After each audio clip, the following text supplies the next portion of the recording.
Today, we are joined by extra special guest Ben Starr, Wow. who is basically like the voice of all of the most popular video games right now. He's going to tell us about how he got into the games industry. He has so many fun stories to share. We're so excited to have him on the show. It's interesting how like there is kind of through the ages like a main voice actor who is kind of the face of gaming. It was like, oh, Nolan North when Uncharted was big, and then like Troy Baker was and everything, and now it seems like Ben Starr He's is the one. The guy. So we are so happy to have him on here.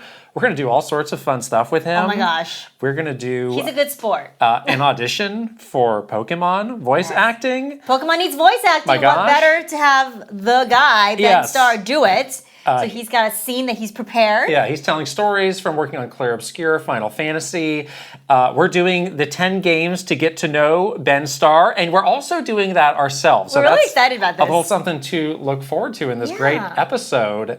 And it's now November. We're out of Shocktober. Shocktober is in the rearview mirror. Yes, how are you feeling? But my anxiety has not gone away. I was just going to say, it's only ratcheted up. You have been more anxious than ever because you're now telling me daily 2 more months till the end We of the year. have no time. A month and a half till the end of the year. My time is short. 6 weeks till the end of the year. Yes. This is what I'm hearing. Well, from let you. me tell you why. So we were doing a little planning of like, all right, here are some things that we could do videos on. We could do something on Hyrule Warriors and how we feel about that game. Yeah. Oh, the Nintendo financials are coming. Let's talk about what's going on with Metroid Prime marketing. And lo and behold, this morning, there were updates on all 3 of those that happened at exactly the same time. Everyone is thinking what we're thinking. It's a good thing. So when it's like, all right, we try to put out a video a day, and it's like, oh, it's all happening at once. Nintendo, spread this out. Take a deep breath. No. And let's just... I'm not going to do that. Okay. No. Then you can just be anxious. Just a ball of vibrate off the walls here. Anxiety here. Jeez. It's true, though. It is only a short few months before the end of the year. We have a lot of fun Imagine if you were Nintendo trying to market Metroid Prime 4 in 1 month. Imagine the anxiety they must be feeling. That's the bet they made. Wait, we had 8 years and they were down to the last month and we did almost nothing? What the heck? That's the bet you made. So. I got to talk about a viola in 1 month? No. Shoot. A Silas Amiibo? Yes. A viola? We do have a lot of fun stuff planned for the remainder of the year, which I understand that part of it is like we want to make sure that we don't lose sight of all the fun things that we have planned and we get to do all of them. That's what I'm saying. That's very exciting. And we both really look forward to like Game of the Year stuff that we do on this channel. Really do. Looking forward to 2026. Obviously, 2025 was such a huge year. Want to look back on it a little bit. So yes, we're planning all those things. But like you said, just this week, we just had a lot of stuff happen. We are going to be doing separate videos on the Nintendo financials. Yes, we have a little bit of that in the news section, but there's still to come a Q&A, more information. So we'll do a proper video when the dust is settled on all of that. We do want to talk a little bit deeper also about this Metroid 4, Prime 4 marketing. You know, we've been joking around and making fun of them a little bit, but I think that this also warrants like a separate video discussion about what may be happening, what's going on, what they should do and what they can do. Those are maybe two different things, you know, at this point. Things, yeah. yes. So they I feel like Nintendo did get themselves into a little bit of a pickle waiting till like the last minute. Yeah. But you know, it's basically starting now, I think, with this latest trailer that they put out. So let's do a little forward looking to see what else they got going in the hopper for this big game.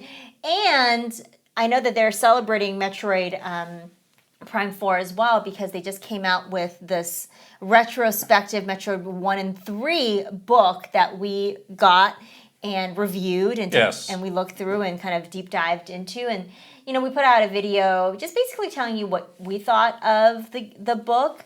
It's quite pricey at $50. So we also want to just kind of answer the question, like, is it worth the $50, the money for it? Yeah, Exactly. Yeah. Secret star of the book, Mr. Tanabe. Who would have thought? Maybe I did think that. Okay. Okay. All right. We know everybody is eager to get to Ben Starr, and we're going to do that in just a moment. But first, we have a great sponsor to shout out. This episode is sponsored by Raycon. Thank you. And take it from us, the Raycon Everyday Earbuds, which we do use every day. Quite literally. And love, are a go-to gift for the holidays. They sound great. They last forever. 32 hours of battery life, and they stay in your ear. Yes. Most importantly of all for people like me. Exactly. And like you might be working out too. I wear these when I go to the gym. I wear these when I'm walking around, and they always stay put. They have such great battery life. They have noise cancellation. It's just very comfortable as well to wear and easy for it to sync to all of your different devices. I'm always switching between like my phone, my iPad, my Switch, and it does all of that really, really well. So yeah, it's very easy to use, and we love these. Yeah, and for Black Friday and Cyber Monday, you can get 30%, up to 30% off all Raycon products, which is perfect for gifts. But let's talk more about these Everyday Earbuds Classic, because this is the latest version that Raycon has of these. They've got active noise cancellation, the multi-point connectivity that you were talking about, where you can pair with two devices at once. And it just stays fit no matter what you're doing, which is so wonderful. And the colors. I love the colors. They have great colors. Yes. I was raving over the baseball team, Major League Baseball themed version that have the logo of your team. Cool. Yeah. Baseball season just ended. It was such a big finale, got people all excited. Show Rep your team. allegiance with your Everyday Earbuds. Yeah, they have Classic. some really nice colorways too. They're not just black, gray. It's like really nice, like blush violet, which is pretty. The cool mint ones that I have those. Those are really, it's like my favorite color now. So nice. Yes. 3 million customers already love Raycon. They come with a 30-day happiness guarantee. So returns are easy if you don't love them, but we think you will. So Raycon is going big for Black Friday and Cyber Monday. Everything is up to 30% off. Just click the link in the description or go to buyraycon.com/KitandKrysta to save on Raycon audio products site-wide. Wow, that's a big discount. Probably the biggest one all year. So link is here with a QR code for you to scan, and of course, always in the description below. All right. You wanted Ben Starr. Here he is. We are here with a very special guest. Welcome, Ben Starr. Oh my goodness. Hello. What an honor. What an honor to be on this podcast with you. Oh my gosh. Yeah. We've been trying to get you here for a long time. Now, I want to stop you right there, because one day Krysta approached me and said, well, I've been chatting with Ben Starr, and he knows about us and he likes the podcast. And I have to ask you, why? Why? Because I like cool people and I like listening to cool people talk about cool stuff. Very charming. It's very difficult. I'm like, I have this problem where I really enjoy people talking about video games, and I like to listen to different people's opinions, even if I don't agree with your opinions, but like, it's really great to listen to kind of like diverse opinions on certain things. And so I try and listen to as many podcasts as possible, because we can't play all the games, and so I like to listen to people talk about stuff that I'm never even going to play. And I've always taken this kind of keen interest for years in various podcasts, and it was really cool when you guys reached out, and I was like, oh, no way. It's just really neat. And I've kind of spent 2 years since Final Fantasy 16 came out, just meeting my heroes, just been like going on various podcasts, being like, I've listened to you for years. It's really cool. Thank you for allowing me to come and talk to you, with you about this sort of stuff. Yeah, that's incredible. Well, it's such an honor to have you. We've been such huge fans of you for so many years now, and just think that you're wonderful. But yeah, you are just like busy bee. You're so busy. You're everywhere. You're all the voices all at once. You have become omnipresent. You have. Engaged. You have. And we love it because we love you and we love all the work that you do. But we wanted to hear from you. Like, you've been acting for a long time. How did it suddenly sort of get focused on video games, or when did you decide like this is kind of the area that I want to? I'm gonna make it big now. Yeah, I'm gonna do this. Excited. Oh man, I was. There's the obvious starting point, which is Final Fantasy 16, which will always be it isn't my first, but it feels like my first. It's, I'm Daphne Bridgerton coming down the stairs and announcing myself to the world. It was this very, never used that before. Why did I decide to use that now on this podcast? In my mind, I saw the vision. I know. Yes. I'm me and Phoebe Dynevor, same casting bracket. I really wanted to make the most of this opportunity. And 16 was this amazing moment where I was, fortunately enough, because of the nature of the storytelling and how the game turned out, that Clive was this very important character. And I was a huge Final Fantasy fan. So it was that combination of two things where I love the games and I'm also in the games. And so I felt like I could talk with some authority, both as a fan and as an actor. And it just also happened that I really just love video games, and not just the games themselves, but the culture around it, the people who talk about them, and the way we can talk about video games and the way that we can help people understand the world around them because we talk about video games and how important they are. And I felt like I was really, really home there. And I felt for the first time in my professional career as an actor, safe, and I've just loved it. And I feel, I'm an idiot, right? I play very serious characters, but I really like to fool around. And that's because I fundamentally feel safe about being myself, because every time I go to a convention or I go and meet a person, it's a place that is filled with joy, people who are able to express themselves in however they want to, whether it's, doing art or doing music or cosplaying or whatever. And I feel safe to be me in the most kind of authentic version of me. And that convergence of being an actor and a fan is so cool. So I just stick around doing weird stuff because the people keep saying yes. I stop saying yes, please. Someone stop me. It's getting out of hand. Keep saying yes. Thanks. Well, one thing we're talking about this week is this cool trend that we've been seeing, the 10 games to get to know us. And we're not going to put you on the spot and say, list all 10. But if there were like 2 or 3 games to get to know Ben Starr, what would they be?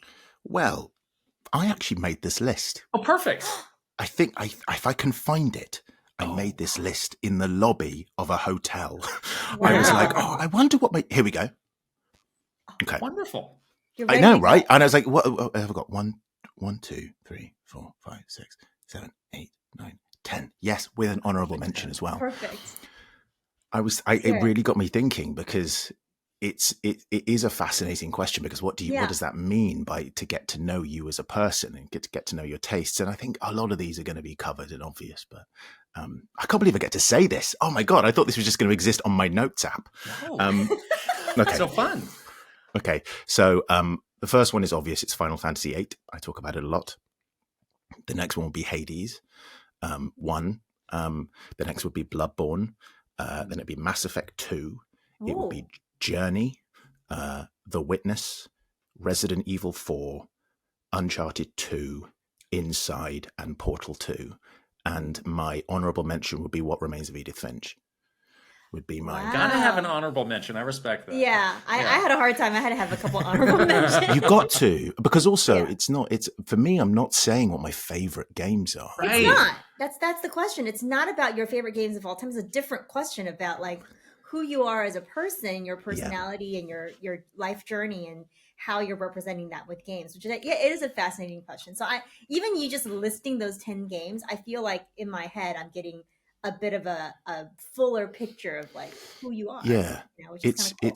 it's about really my journey as a video game player.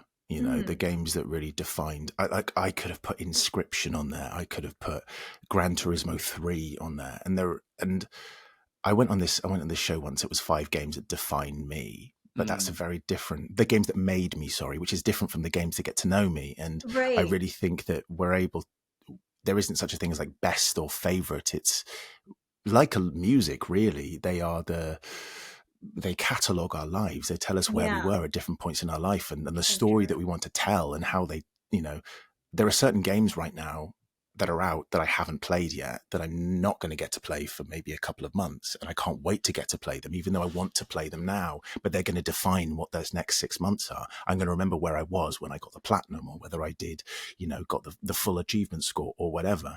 But like Portal 2 is the first time that I played co-op with my housemate, and it was that feeling of, I think it was the best 2-player game I'd ever played at that point, because that's really cool. I think Journey, if someone says to me, what's the first video game anyone should ever play? If you've never played a video game before, it is Journey. It is the simple task of getting to the top of a mountain. It teaches you everything you need to know about playing video games as you play. It's simple, it's beautiful, it's succinct, and you're in and out in 2.5 hours. And even if you don't like it, you're going to have an experience that feels, relevant to you. So I don't know. games are cool, man. Yeah. That's what's really cool about this. Like, it's almost like interactive art.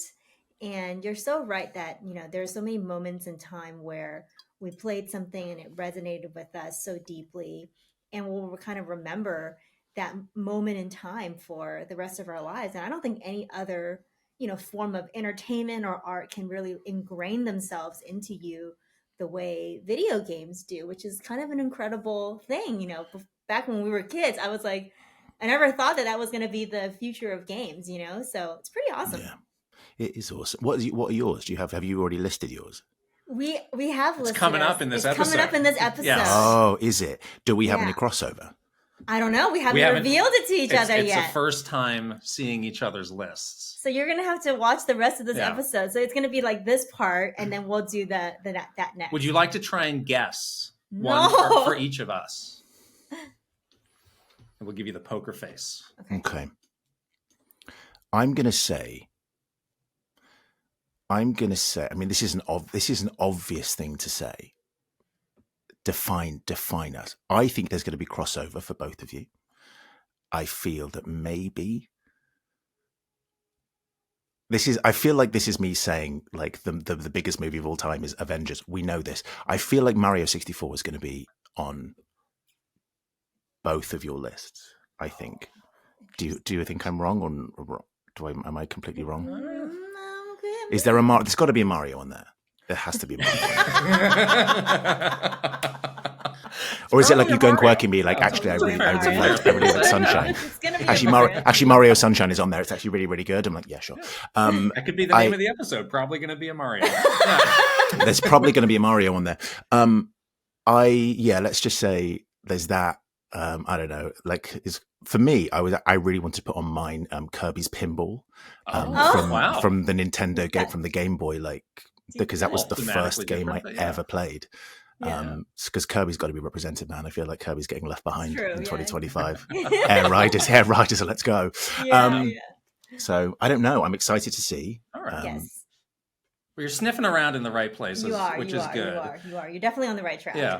I'm on the right track, but I'm not. I didn't get it. Or do you not want to reveal it? I don't want to reveal it. Oh, man. You have to wait and find out. As a regular listener, clearly, it'll be no problem to find out. To that part, it's fine. I get it. It's fine.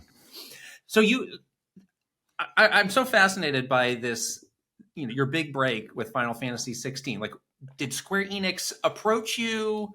Were you one of many who were auditioning? Like, how did this come to be? Because it's such a perfect match. It is. It has been said by Michael Christopher Koji Fox before that the part of Clive was offered out to another actor, and they couldn't do it. And so I just happened to be auditioning for a smaller role on this game that was completely NDA'd. And an amazing director, colleague, friend, Morgan Rushton, was in the room. He wasn't my friend at the time. He was just a random person who was just happened to be, auditioning me, said, Ben, would you like to read this? And I sight read it, and it ended up being Clive. And that was that was it. Wow. One audition, 1 15-minute random read. I had to kind of like get stressed and break down. A lot of the extreme scenes that you see in the game were there. And I just sight read the whole thing. And there's me in the booth, like, not fake crying, real crying, doing this sight read. And it was one of those kind of magic moments that happened. And I didn't know what it was for. I didn't know it was Final Fantasy. And it was the serendipitous moment, That's amazing. That's like the universe is like, this is what you're meant to do. Here's your path. And everything feels obviously. That. It feels like that since, like, because also, I don't kind of want to skip ahead too much, but it felt a similar way with Expedition 33. Yeah. Where it's just so random. It feels so random that should happen. And it wasn't this, oh, you're this character from Final Fantasy, we want you in the game. It was completely random. Right. And here I am now in this, an also excellent video game, playing this amazing character who's going to stick with me for the rest of my life. Yeah. So yeah, kind of cool, really. That's the thing about all the characters you play, but specifically Clive and Verso, is when I was playing both those games and hearing the voice acting, it's like perfect. There's like no one else you could imagine doing it different, doing that character. There's like nothing else I can imagine. I'm like, no, this is that character. So there's something to just that perfect fit that I think, whether it was universally ordained or some sort of serendipitous something, like there's just something about it. It's just like, this is the puzzle piece that needs to fit into this, and that is what happened for both these characters, which is incredible. It does feel that, because also, I mean, it's the great fortune to be the originator of both of those characters. Because there are some people who will play Expedition 33 in French. There are people who will play Final Fantasy in Japanese or German or French. But I feel that I have been given the opportunity of both of those characters and other characters as well to originate them. And I think that's the power of original storytelling. I get asked all the time, what character would I want to play from video game past? And there is well-documented literature out there of the characters that I would want to play. But within that question always comes my follow-up answer, which is original characters. I want to do that. I want to build something from the ground up and be intrinsically associated with it. The fact that like David Hayter, as far as I'm concerned, is Solid Snake, Mark Meer or Jennifer Hale as Commander Shepard. These people are these characters because they put their fingerprints all over it. The cadence of their delivery is so iconic because they got to lay the groundwork for it. And I would love to continue doing that with more and more characters. And I've been around for 2 years. I can't wait to do more. I can't wait. And I get to brush shoulders with these people. I get to meet my heroes. I was in a cab with Ali Hillis the other day, being like, I can't believe I'm talking to Lightning. And, and she's like, oh, she knew of me around me. And there's just me like a fanboy. I'm sitting opposite Jennifer Hale and Ali Hillis. And they're like, you like games, huh? And I'm like, huh? I do. It's so great because their work and their vocal and emotional fingerprint is all over these characters, and I want to keep doing that. Yeah. I have to imagine you're in incredibly high demand right now. Is there any project where it like pains you that was like, I just couldn't make this one work because I had a conflict, or I just couldn't do it? Like, and you don't have to share what the game. No, I'll share it. Yes, I'll share it. This is. I think this is one of the great. I wouldn't be here if I'd got that part. I auditioned to play the male V in Cyberpunk. And this was before I got Final Fantasy, and I knew what it was. I knew immediately what it was. I went, this is Cyberpunk. I can't believe it. And I remember going into the audition and thinking, this could change my life. I could be a part of video games. This is the follow up to The Witcher. This is going to be huge. It obviously was huge, but I put everything into that audition, and I was rubbish. I was so bad. And I didn't do a good job. And I remember coming away thinking, I think I might be a bad actor and this is never going to work for me. Then, however many months later, the audition for Clive came through.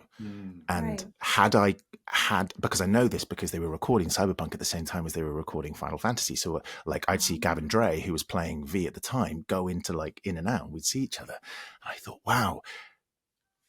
That not near miss, that moment where if I played that character, I wouldn't have played this character, and maybe I still would have made it work in that way, but I would not have had the opportunity to give everything to this character that I now love and has gone on to define my career. And I see that all the time in characters that I don't get or opportunities that I pass up are, the whole closing a door, opening a window. Yeah. It feels like that, and the miss with Cyberpunk was a really big moment for me, because otherwise I wouldn't have been available for 4 years to do Final Fantasy 16, which I really love. That's a huge commitment. Oh my God. Yeah, I know, right? Yeah. That's a long time. Interesting. That's amazing. I said so many words in that game, guys. I said so many words in so many different ways. It was God, did such a long. It was I lived at the recording studio, and it was just a huge monumental time in my life. So what are some other things about being a voice actor that people maybe don't understand? Because I think a lot of people are like, well, I got a voice, I can talk, I can do this. I can go into a booth, whatever. What are kind of the hidden challenges, details that people should know about? I would say this is my little spicy take. I don't think you have to be good at loads of voices to be a good voice actor, because I think the landscape is changing, where what we want is authentic voices coming to the fore. And there was a time where if you could do 10 different voices, you were really useful because you could just churn them out. And that was, and there are some outstanding technicians that I work with and know, and they are incredible multi-voices. They can go into a booth and they can give you 10 different voices, 10 different characters. But I don't think that is the sole key to being a good voice actor. People can recognize my voice instantly. And that's, some people say, well, do something else. And I'm like, well, actually, does Ryan Gosling do a different voice every time he goes in? Does Tom Cruise do a different voice? Does, Timothy Chalamet, the only person who does silly little voices is Robert Pattinson, and, good for him. Good for him. He had to do silly voices to get away from Twilight. But it's that. I love Robert Pattinson, by the way. You don't need to, because what people want to listen to is truth and honesty. And I think if you can reveal that through work, you don't have to have 1,000 voices. And just because you think you can do a really cool voice or can't do a cool voice, it doesn't mean you're not great. And actually, if you feel like you can bring something to the craft, do it. If you've only got your voice, do it. Have a go. But it's hard. It's hard. I was doing it on and off for kind of 8 years before I got Clive. I wasn't this kind of one-hit wonder, It took ages. It took ages of not getting V in Cyberpunk 2077. It took a lot of that. So yeah, that's my kind of little spicy take. Because I see a lot of people saying I'm so good at all of these voices. It doesn't mean you're a good actor. Just because you can. Because you have to sustain it over, I don't know, you're playing Baldur's Gate, thousands of hours. Yeah. You have to be able to build a character. And if you're going to blow your load really early on and just make you commit to a crazy voice that you can't sustain over years. Wow. And that's a good point. The consistency and the commitment to that character and that voice must be a real challenge, like to be able to do that for a long period of time. People might not realize that. It's not like just like an hour and you're good, No. I mean, the days are long and boring. It's really, really boring being an actor, because there are moments of huge excitement, of dynamism, of magic happening, and then it's boring because you are having to repetitiously do lines again and again and again. Sometimes you not, but there are parts of this job that are not like, let me tell you, I'm sure you parts. Have you ever heard of part voice? Part voice is I want to strangle myself when I'm doing part voice, which is I've not heard of what is that? What is it? So part voice is when you're doing it, and it happens in a lot of games where you might be working on a Japanese game where they don't want you to. They've got the line along the bottom, but you can't actually voice it because they don't want to. So it's just the noise of like, huh. Oh. And they need that. They need the, but they don't know what it is because it's just going to be used for everything. Yeah. And so you have to give this my God. Goldilocks. Oh. And it's like, no, that's too much. I'm like, too much of what? Of what? And it has to be this like Swiss Army knife of noises. And it's at times like that I think you genuinely earn your keep, when you have the ability to convert what is a strange it's very awkward too. It's like you're not reacting to anything. It's not natural. You're just making these reactionary sounds, and they're telling you. And you're never going to notice it You're never going to know. If it's good, you're never going to know. But if it's bad, you will. And that's the Oh my problem, is you're gosh. just essentially, all you can do is be bad. You can be fine or bad. It's not like you're going, that's the best part voice I've ever heard. That's the best. Oh, wow, he sold that. Give him Performer of the Nailed it. Year at the Game Awards. It's it's so hard. So I respect people that can do it. I'm never gonna listen to that the same again. By the way, Yeah. like now I'm gonna really notice that kind A lot of of games are heavy on that. Yeah, a lot of JRPGs Yes. where they have like there's kind of just a line, right. a block of text. Yeah. Know that an actor hated it. They hated every second. Know that someone Got it. suffered. Yeah. For Oh that yeah, part. that's take 30. They're sweating, they're tired, they want to go home, and all you get is Did it surprise you when Square Enix asked you to become kind of their unofficial mascot? Because we've seen the spots where you're kind of representing their RPG library, and that stood out to us because we've worked with a lot of Japanese companies. It's like, wow, that's kind of a bold step to put the person behind the voice in front of the brand. And we see things like Nintendo's like not even revealing who the voice actors are. Or just getting rid of them altogether. That was really surprising to us, at least. I'm relentless. That is Square Enix kind of almost capitulating to me. I said really early on that I said to the team at Square that I would love to be a representative in the West. I think you have astonishing auteurs who work on these video games who are absolute icons worldwide, but you don't have a Western voice on these games. And so I offered my services to them and said I'd like to go on podcasts and talk about the game. I'd love to be the representative for this game. Naturally, I was met with distrust. Who is this actor? What does he really know about this? And I kept talking to the marketing department. This is before the game came out. I would go into the studio. I'd go and I fortunately had Koji on my side, Michael Christopher Koji Fox, who was a huge support.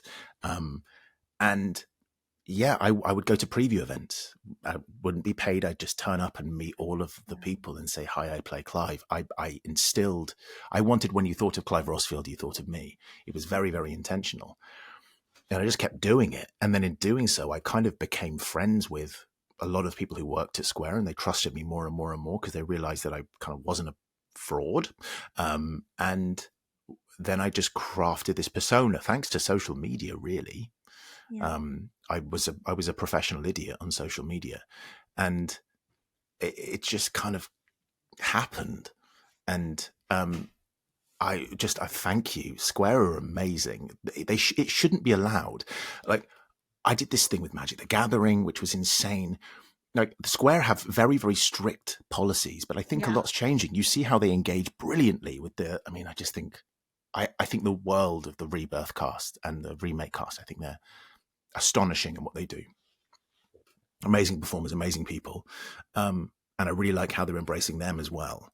And they care about these fans, and they're amazing kind of vectors of joy. People want a place to put their love. So let them put it in these people, or at least partly, and allow them to kind of reciprocate that love. And so Square like that. And I think it's a thing. I continue to do it. I did it with the publisher sale. And then when we were doing some Magic the Gathering, I played Magic the Gathering with Jacksepticeye and forced him to play. It's fun and silly, and I really appreciate Square for taking a chance. But now they let me host the Final Fantasy Tactics panel at PAX. It's incredible. I love them. I love all of them, and I think they've seen that I'm not going to screw it up yet. But it's a cool job. It's cool. I think it's silly. Awesome. Like, for you to just be very kind of forward about how you wanted to do this, how you wanted to represent yourself and also that character. And again, your point about like putting your fingerprints on a new character and really putting your mark on that. Like, that's awesome. That's like really, I feel like other voice actors should do that. This is the deepest proof of your charming nature, that you were able to pull this off. They're hard. They're They're hard. They are hard. To earn their trust. I mean, we worked at Nintendo, and it took upwards of 10 plus years to earn trust to do anything. So well done. Yeah. That's amazing. I think I've got to thank the fans as well, because if it wasn't for people accepting or liking or appreciating what it is that I do, they never would have said it's okay to do it, because I think there is always going to be a distrust of external forces. Right. And I am an external force. I don't work for Square Enix. I'm a contractor who just has a loud voice. And I felt like they kind of accepted me.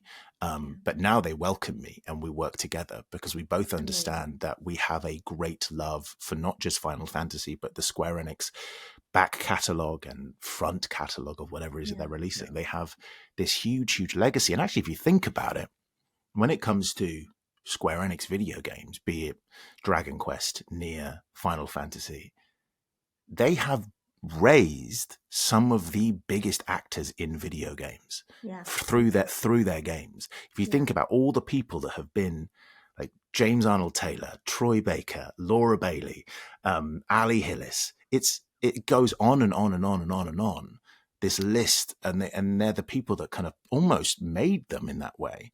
They're an amazing company, and they should kind of celebrate that as well. Yeah. When you take on a new project with the materials that you're given, with the background that you're given, are you able to have a clear read on, this is going to be a good game, this is going to be an incredible game? I want to use this kind of as our segue to Clair Obscur, which was a complete unknown. This was not Final Fantasy. Like when you were going through all of this, did you have that feeling of like, wait, this is going to be super special? I knew this game was going to be an amazing video game. I didn't know it was going to be a popular video game. What I was seeing when I first started was, this can't be real. This looks fake, because it looked that good. And I genuinely was quite nervous, thinking they can't pull this off. They can't pull this off, because that's not real. But then meeting the team and working with the team, it was 100% real. And it's impossible not to be drawn in by their charm. They are so unbelievably charming, so committed, so in love with the source material that they're kind of pulling from. It was infectious. And I remember sitting down at a dinner. They kind of took us out for dinner next to Jen. And I said, and Kirsty Ryder as well, either side. And I said, I think this is going to be really, really special, And it was, I thought maybe like it would get like, like lifetime sales of like 1 million, it would be that niche game. It felt very much in the Nier category. Not that Nier isn't niche, Nier is incredibly popular now, but it felt like it was like, we are telling this very specific story that a very specific set of people are going to like, and it's uncompromising in its storytelling. And for that, people who love it are going to love it. Wild what happened this year. Also, I got to listen to we got to listen to Lorian's soundtrack the whole time, because it was already in there. It was in the game when we were recording it. So I'm not going to say spoilers, but towards the end of the game, there's a piece of music towards there's a scene where I'm talking to Jennifer English's character, and it had the piece of music in it. And I was getting chills as I was recording it, because I even said, can I listen to the music whilst I record it? Because it felt so evocative. It was so powerful. What incredible inspiration there. Crazy, yeah. Yeah. And that's rare to have the soundtrack kind of done before you do the voice acting lines, yeah? Yeah, because we came in relatively late to the process with Expedition 33, which meant that we were able to be a lot more effective in the amount of time that we spent on it, because Guillaume had a very clear vision of what he wanted. He was very open to allow us to obviously add our flavor. They cast us very well. So it meant that what we were bringing was it wasn't like we weren't squeezing ourselves into a box. Guillaume said, I want what you do, Ben. Do that. And it was the same with Jen. It was like, I want what you do. So it meant that the entire process was very swift. We weren't kind of trying to figure out how each other works. I think it took like 5 minutes for us to kind of just go, yep, that's verso right there. And then we just kind of like went. And the speed at which we recorded it was really, really, really surprisingly quick, but also very honest. Because, we went back into it's no surprise. I've publicly said it. I went back into the booth recently, did a very small thing for the new little update, the kind of a thank you update. Swift. The man knows, and it's crazy. It was like getting back in the saddle and went, oh, we're so back. And I forgot just how back we were. It's amazing. It's amazing. And they are a special company. And I'm so happy that people are recognizing how special Sandfall are. They care. They've included us from the very, very start of our involvement, and allowed us to kind of be custodians of these characters. And I'll never be I won't be in a game like it again. I'm kind of glad about that. I like doing different things, afterwards, but it's a special bit of art. Yeah. So Verso is another one of those original characters that you're looking out for. And I'm just curious how you came to your approach for the character. I know for myself, when I was playing the game and that character got introduced, I was kind of surprised at how subdued, almost quiet you were with him. And maybe that's just coming from Clive, where he's just a hot ball of rage. But like, what is your process of defining, like, all right, this is what I'm going for with this character? Restraint was the restraint was the note.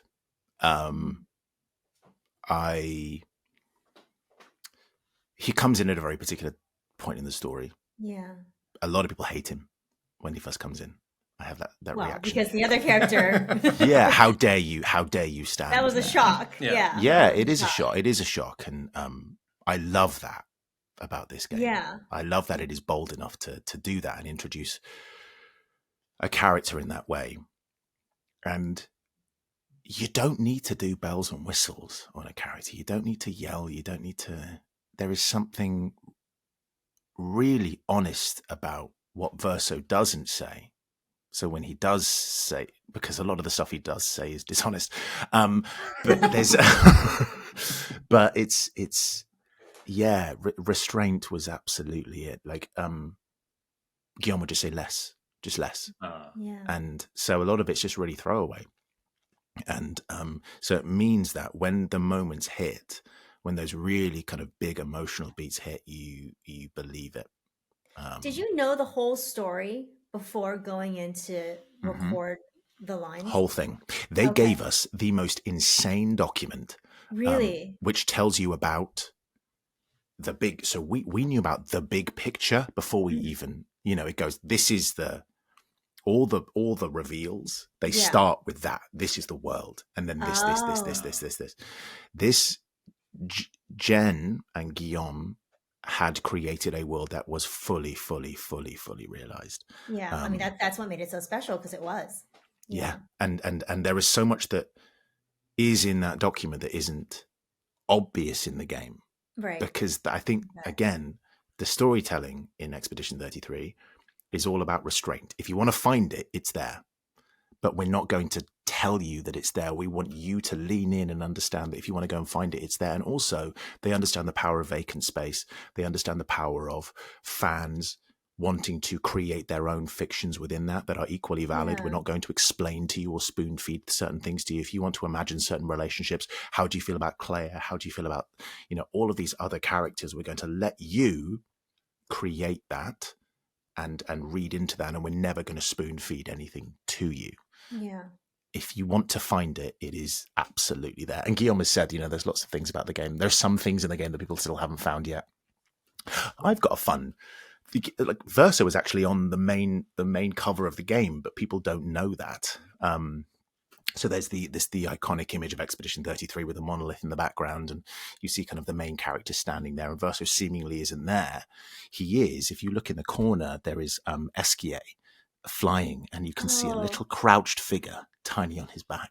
So whenever I sign a little cover, I just go, he's there. It's genuine. If you lean in, you can see it there. Oh, that's so fun.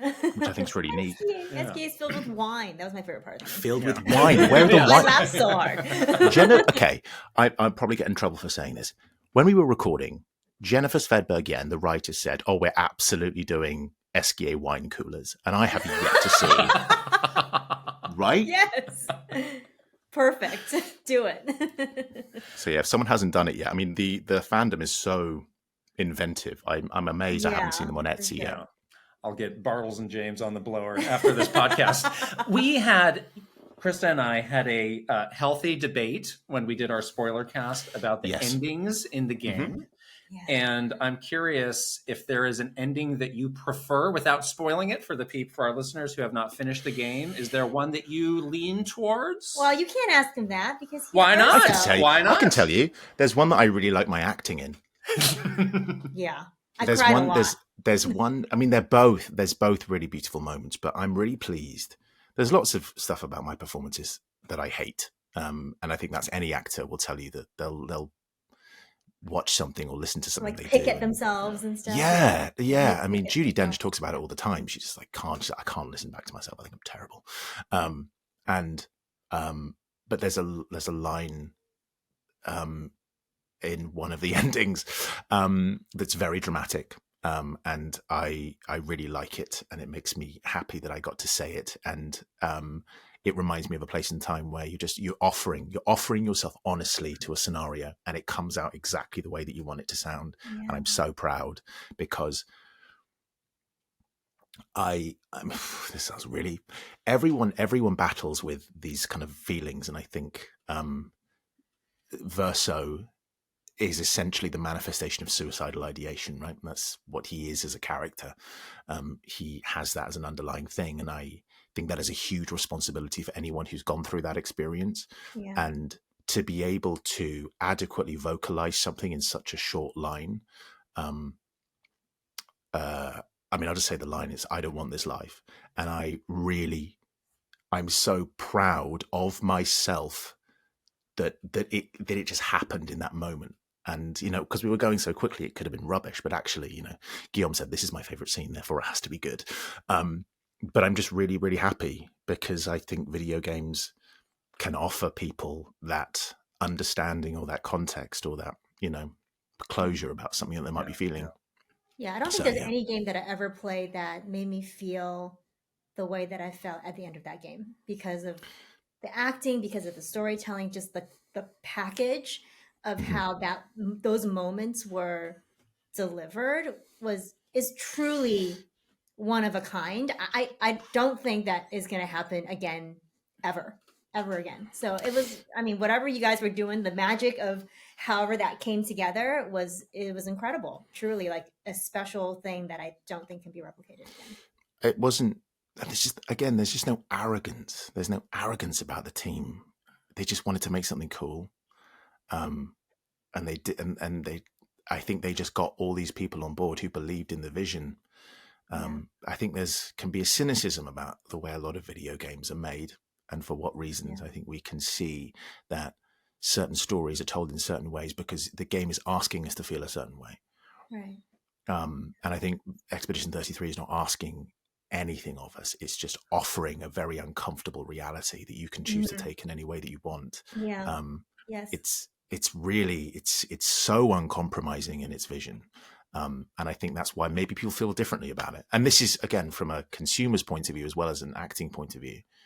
I told you I'm a little weird freak. I watch so many people play this game. I'm there on Twitch watching every single person play these moments and crying their eyes out. Like what? Yeah. I send them a check in the post saying, "So sorry. Here is compensation for your trauma." For your trauma. Here's the therapy bill.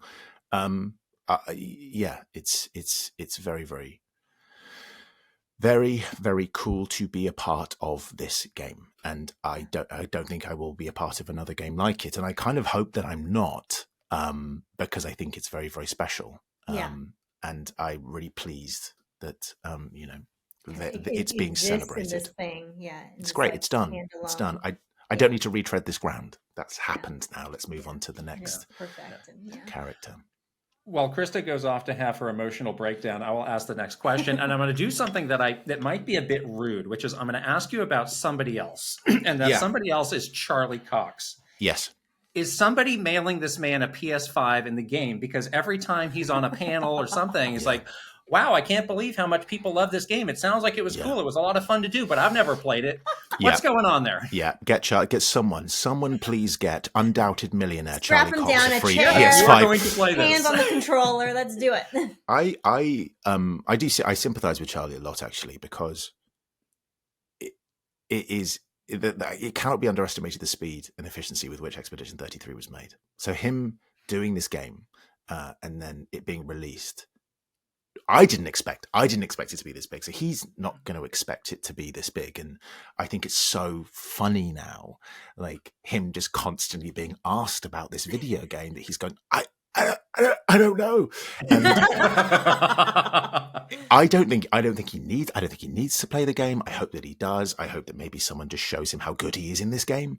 I swear he was meant to come and do some of the early press with us, but unfortunately he was filming Daredevil, and so he wasn't able to be a part of it. Whereas Andy was available, and we were able to kind of spend some time. And I think it's kind of testament to the quality of the writing that he said yes. Like, how good is this game? Charlie Cox said yes. That was a wow moment for us. That was a wow. We had just finished watching Daredevil, actually, when we started playing this game. We're like, wait, that Charlie Cox? Yeah. It was a huge surprise. And we're both typically so people who play games kind of, we're open to picking different languages. Like, if a game is set in Japan, we'll play it in Japanese. And this game was like, I might be playing this game in French, where there's like, wait, they got Charlie Cox and Ben Starr. I don't think I can do that for this one. I'm not going to be doing that. Yeah. I'm going to listen to Verso in English. Thanks. You don't. Yeah.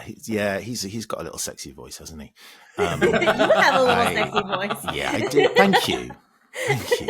I think Charlie's unbelievable in this game. I think he brings such a humility to Gustav, and he has some of the funniest bits in it. I think it's so Gustav is rightly loved by the fan base, and I have been very vocal about how much I love the Verstav fan fiction. Go off, guys! Like the romance stuff, like it's great. He's really, really amazing in this game, and I think everyone is. There isn't really a person who's rubbish. Maybe Rich Keeble, he's rubbish as Minoko. No, they're famously hated character Minoko. Everyone is so pitch perfect, and I couldn't imagine anyone else playing these roles. It's like the perfect team coming together to make this incredible one of a kind project happen. And also shout out to, it brought me close to Jennifer English, which is one of the greatest gifts this video game can do. Yeah. Like, she is now kind of literally my surrogate sister. And so we are going on this journey together, and I adore her. I think she's an astonishing performer, and what she does with Mael, I think is incredible. I may be biased. I think it's the best performance of the year. And I got to experience it firsthand. I think she truly is unbelievable in this video game, and it was an honor to get to share scenes with her. And we'd always come in, and someone would have done it first, or vice versa, and getting to act alongside it. Like, it's really amazing, and I'm so happy that people are giving Mael the love. And not that she needed it, because she already had it for Shadowheart, but still, it's like finally when someone think of famed actor Jennifer English. But she I think she's just the best as a performer and as a person. Well, Jeff Keighley will be deciding soon, which is great news. Yes. The listeners are going to be upset if we don't ask you this question. So, noted that you like original characters, but I'm wondering what category you would put Link in, who is a character who's been around for decades, but has never spoken. Mm-hmm. And we've spent a lot of time talking about this upcoming Zelda movie, where it's like, I don't know if you can do a movie where Link is not actually speaking. Mm-hmm. So maybe you could take us through like a crash course. If you were cast as Link, where would you even begin to try to define how you would approach that character? Firstly, I like the idea that in the movie, Link tries to speak at all points, but he's just cut off at all points. So it just teases you. Like, Zelda, if you'll give me a moment, please. I think look, he's very fey, isn't he? He's just so like there's a crisper like cleanness to his voice. I would never be let anywhere near Link's voice. Imagine like, hi, I'm Link. But what if? But what if? Yes, it's me, Zelda. How are you? Finally, I bet you didn't expect this, you naughty princess. After all these years. After all these years, this is what you've been waiting for. This is the first time I've used my vocal cords, and I bet you don't regret it at all. So that I wouldn't be let anywhere near Zelda, a Zelda game in any way, shape, or form. I remember Ganondorf. You can play a sexy Ganondorf. Yeah. I don't want to take that over from Matt Mercer, though. I had this really lovely moment where I was queuing in the Game Awards, and I was behind Matt Mercer. It was the first time I'd ever met him. We kind of like spoken, but it was the first time I met him in person. So him and Marisha were in front of me, and obviously he's Ganondorf, and the creator of Zelda kind of like came past, and it was the first time they'd met in person, and they had a chat, and they kind of hugged, and then walked off, and you could see Matt just like geeking out. Like, oh. And I'm like, dude, you're in the game. I'm Matt. I'm coming for your job. Do you know what I'm going to do? I'm going to do the same voice I do for everything. Hi, I'm Ganondorf. That's right.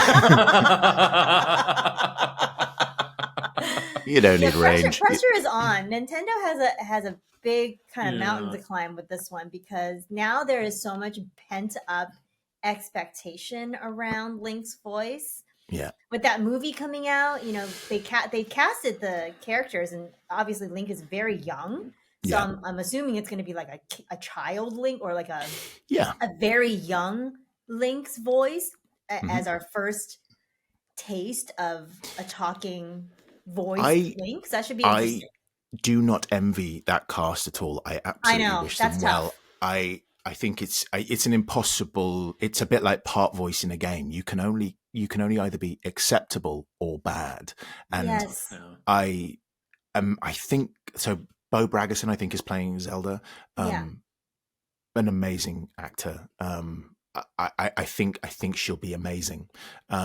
But it's a tough thing, because also you're at the mercy of the script, which I imagine will be great, because I imagine that Nintendo have a huge amount of oversight on that film. Sorry. It's hard. It's hard. Hard for Nintendo, who is not really good at the story. They're very good at the gameplay, but the Zelda story, some of the stories don't make any sense at all, and they have not really kept track of sort of the lore in a deep way, like what an Expedition 33 team would have done with their lore. Like Nintendo has not done that. So, but you don't go to Nintendo for story. You go to Nintendo for the infinite playground and imagination of Nintendo. But now they're making a movie. Sounds like an awesome movie. Sounds like a great movie. Yeah, doesn't it? Look, I'm going to say this. I do not think that. I'm glad that people are going to get to go to the cinema and experience a Zelda game, a Zelda film. I don't think we need things to be movies or TV shows in order to legitimize them as an art form. I think they are awkward transpositions of art. I'm not like you should stay in your lane. If you're a game, you're a game. But why do people like Tears of the Kingdom? Why? Because it opens your imagination in the best possible way. Yeah. Like it is infinite creativity. It is the sense of wonder that those games create, because the very nature of them being video games. It doesn't need to be a movie, and it's very difficult to take that feeling. Now, if anyone can do it, it will be Nintendo. And there is something, Nintendo or the Disney of video games. That's a very awkward thing, horrible thing to say, but it's that sense of childlike wonder that they create. Right. There are other things that are more easily, can transition, but I would say that, The Last of Us is a better video game than it is a TV show. I think The Last of Us is the best version of that story that can be told as a video game. I do not think you improve it. You can spend more time telling other stories that are wonderful versions of that, but I do think the original is the best. Fallout has done a really good job because you have that incredible team. I'm a huge Westworld fan, so I think that, you know, Lisa Joy and Jonah Nolan are geniuses. I think Lisa Joy is, like I watched I think it was like a Hollywood Reporter, a breakdown of an episode she did in Westworld. I think she's absolute genius, and that's why Fallout works. But it's also very fortunate that they've been able to craft a story in that world. I don't think it's going to necessarily work as a film, but I don't think it needs to. It's going to make $1 billion anyway. And who the fuck am I to say that? You know, like I'm no one, and I'm sure that someone will come for me and say, "How dare you have an opinion?" I'm not saying they shouldn't be. I'm just saying I personally like to enjoy video games as video games, and don't need Hollywood to legitimize my love of something. It doesn't make it more valid because it's a film. That's right. Yeah. Speaking of game series that don't have voice acting, but should.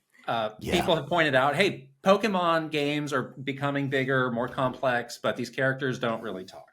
Yeah. So we are going to right that wrong today, and you are going to audition to be part of the voice cast of the updated version of Pokemon Legends ZA, game that just released. But hey, we are listening to the fans. We're adding voice acting right now. So we have prepared a scene featuring 2 characters, Naveen, who you will be playing, and Tawny, who Krysta will be playing. And I'm just going to lean back and enjoy this. You're the player character. You have one line. They don't say anything. They have one line. Oh, they do? They have one line. Okay. This is going to be a dramatic reading, correct? It's very, absolutely. Whatever you wanted, whatever you feel would represent voice. Because I've watched this scene. You've sent me this scene. I've sent you this scene, yes. In anticipation for this. Yes. I've also seen, the great thing is I have seen fan castings of this character. And my delivery is not what the fan casting wants. So, well, they were wrong. We need to anger these fans further because they are annoying. So you don't deserve a Zelda game, a Zelda film. How dare you? And I'm going to butcher your beloved franchise. Oh, Pokemon Company, hire me. I'm available. Okay. So, shall we? You have the first line. So whenever you are ready, feel free to jump right in and take us away. I will. Thank you so much for asking. What now? Hey, Naveen. Mind if we eat with you? I'm done eating, actually. What I'd really like is to enjoy some post-meal alone time. But more importantly, are you sure you know what you're doing? What do you mean? Kyoya, if you keep winning your way up the ranks of the ZA Royal, eventually you'll have to face the gamer prodigy. The streaming sensation of the keyboard legions. You're going to have to battle Kanari. Kanari? Who? What? You've not heard of her? She's an electrifying streamer who slings cutting commentary in her snarky yet affectionate tone. She's a bold, vibrant vision in her streetwear. And her gameplay. So daring, so dynamic. She's not just a local Limoges star either. Her streams and skill are taking all of Kalos by storm, he says. So tell me, do you really plan on battling Kanari? That Kanari. The Kanari. I mean, yeah. We won't reach rank A if we don't. You mustn't. The closest we fans could ever get to her is perhaps claiming a Kanari plush in exchange for...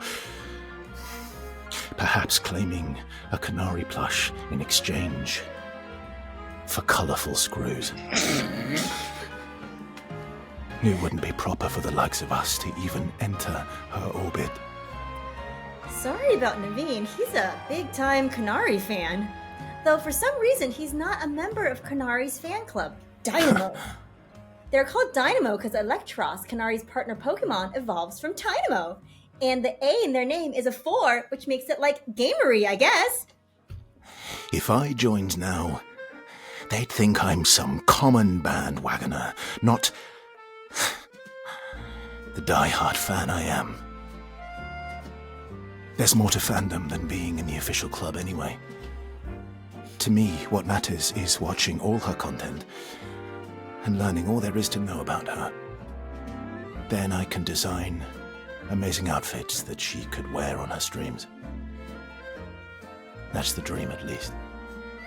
Isn't part of her appeal the fact that she just always wears her regular clothes on stream? Would you deny my humble dream? To design an outfit for someone I so admire. And scene! Standing O! You're in! The Oscar belongs to Ben Starr. I stumbled over some lines. It can't go in. Oh my gosh, I cannot stop laughing. The colorful screws. I saw it coming and I went, oh no. Thank you for indulging us. That was an incredible experience to share with you. Turn this game into a 10 out of 10. This game was really a 7. And now it's... Could you just call me and read all the lines to me for the rest I'll of do my that. As you play, yeah. As I play, thanks. I feel so. I mean, like, it's a sad life. It's a sad life. But I kind of get the point of Naveen. Like, I really get that point, which is like, I'm not gonna jump on the bandwagon. I love them too much. It's that deliberate, like, I liked them before they got famous, sort of thing. Yes, and I'm gonna love them anyway. I'm a real fan because I was Naveen's there. intense. Yes, Naveen's very intense. Yes, good character. Well, it certainly is in this read. I imagine Naveen could be actually quite joyful and playful, but I made them, if anything, very sad. He is kind of sad, actually. So I think you did a really good job. Really good job. Excellent. Thank you. I don't think Nintendo will hire me. Pokemon Company will hire me for it. I don't think I'm right for it, but I look forward to, eventually being cast as in the film. Wow. Well, we can't top that. Oh, man. So I think it's time for us to stop. Ben Starr, Thank you so much. You are just the most delightful, sweet, wonderful person ever. Thank you for being here. We can't wait to see you in a couple months in LA. And it was an honor. It was such an honor for you to come onto this humble podcast to tell us everything that you do and share your story. And it's just been amazing. Thank you so much. Thank you very much for having me. And I wish you all the best in your 10 games to get to know me. I'm so interested now. Not that I wasn't interested before. Now I'm interested. Have an amazing time. I hope you enjoy the rest of the podcast, and I can't wait to see you in a couple of months. And we're back. I was kind of prepared, but not Okay. really. I mean, I don't see how you could not be prepared. Isn't he delightful? What an incredible conversation Isn't that was. he just a delight? Yeah. I never laughed so much. He's funny. It really makes know? you think, why are they colorful screws? What a dumb thing to put in this game. You mustn't. I like belly laughed during that conversation with Ben. It's so funny. It was like painting me to try and hold that in while he was doing that. Well, you could hear a snickering in the back, trying to. Oh my gosh, that was amazing. But just his story, his incredible projects that he's been a part of, that he's really left his fingerprints on. It's just his repertoire is really incredible. Yes, so, what a wonderful person to love have him. in the industry doing cool projects. Yes. And you're going to be reunited with him in about a month. Yay! You said in the interview, you said in a few months. To my point at the start of the episode, that's in 1 month. So see you there, Ben. Wow. Well, that's exciting. So we got to hear Ben's 10 games to get to know him. Yes. And in just a moment, we're going to do the 10 games to get to know us and also 10 games to get to know some of our community. This was such a fun exercise. Which is going to be super fun. Such a fun exercise. But first, another great sponsor to shout out. This episode is sponsored by Cash App. Thank you, Cash App. Cash App is wonderful. And, there's something with money that people take for granted, which is direct deposit. Yeah. And, depending on where you work, maybe you already have this, but maybe you don't. And I can really remember my first working experience. I was working at a little neighborhood record shop, wiping down vinyl records. And I was getting paid under the table cash by this guy. This was not even minimum wage. It was like sub minimum wage by this guy. But it was like, gosh, I don't know. I didn't have direct deposit. I wish I did. And when you use direct deposit on Cash App, you can actually get your money up to 2 days earlier than some banks. That's the worst feeling when you have a direct deposit coming. You know it's coming. You're like waiting for it because you have earmarked it for stuff. I need this, yes. You need it to like live your life. And you can see it in your pending. In your thing, and Yeah. it's pending. Come I on. hate that. So it's so nice that you can get your money up to 2 days earlier so that you can like budget appropriately. Yes. The other thing too about like banks and stuff, it's just so boring. It's like this, I get it, like we need this to like make the society run or whatever, but it's just so like bland and boring. So it's nice that Cash App does have like a personalization feature. So you can do some customization, make it your own, like make it a little bit more, this mundane task, a little bit more fun. Yeah. It's kind of nice. Yeah. Cash App's more than just a safe way to send and receive money. With the Cash App card, you get tons of perks without hidden fees. Think early access to concert pre-sales like Kendrick Lamar and Sabrina Carpenter, Ooh. plus discounts on everyday purchases at brands you're probably already spending money on. It also keeps your money safe by automatically flagging suspicious transactions and letting you lock your card instantly if it's ever lost or stolen. For a limited time, new Cash App customers can earn $10 if they use code CashApp10 in their profile at signup and send $5 to a friend within 14 days. Terms apply. Cash App is a financial services platform, not a bank. Banking services provided by Cash App's bank partners. Prepaid debit cards issued by Sutton Bank, member FDIC. Discounts and promotions provided by Cash App, a Block Inc. brand. Visit Cash App.com/legal/podcast for full disclosures. All right. All the links, all the things that you need to know is in the description below. All right. Hooray. 10 games to get to know us. So Wow. if you don't know what this has been a trend that's been going around online, depending on if you're, on a social channel or a forum or whatever. Yeah. And it's not your 10 favorite games ever. It's 10 games if you're meeting somebody. Like how would you communicate what you're about? That's right. Through 10 games. That's such an interesting thought exercise because I think a lot of times, and even as I was going through these games, I was sort of getting it confused with like my favorite games of all time. Yes. But these are like games that maybe are defining parts of your life, defining portions of your personality, defining things that you like or dislike.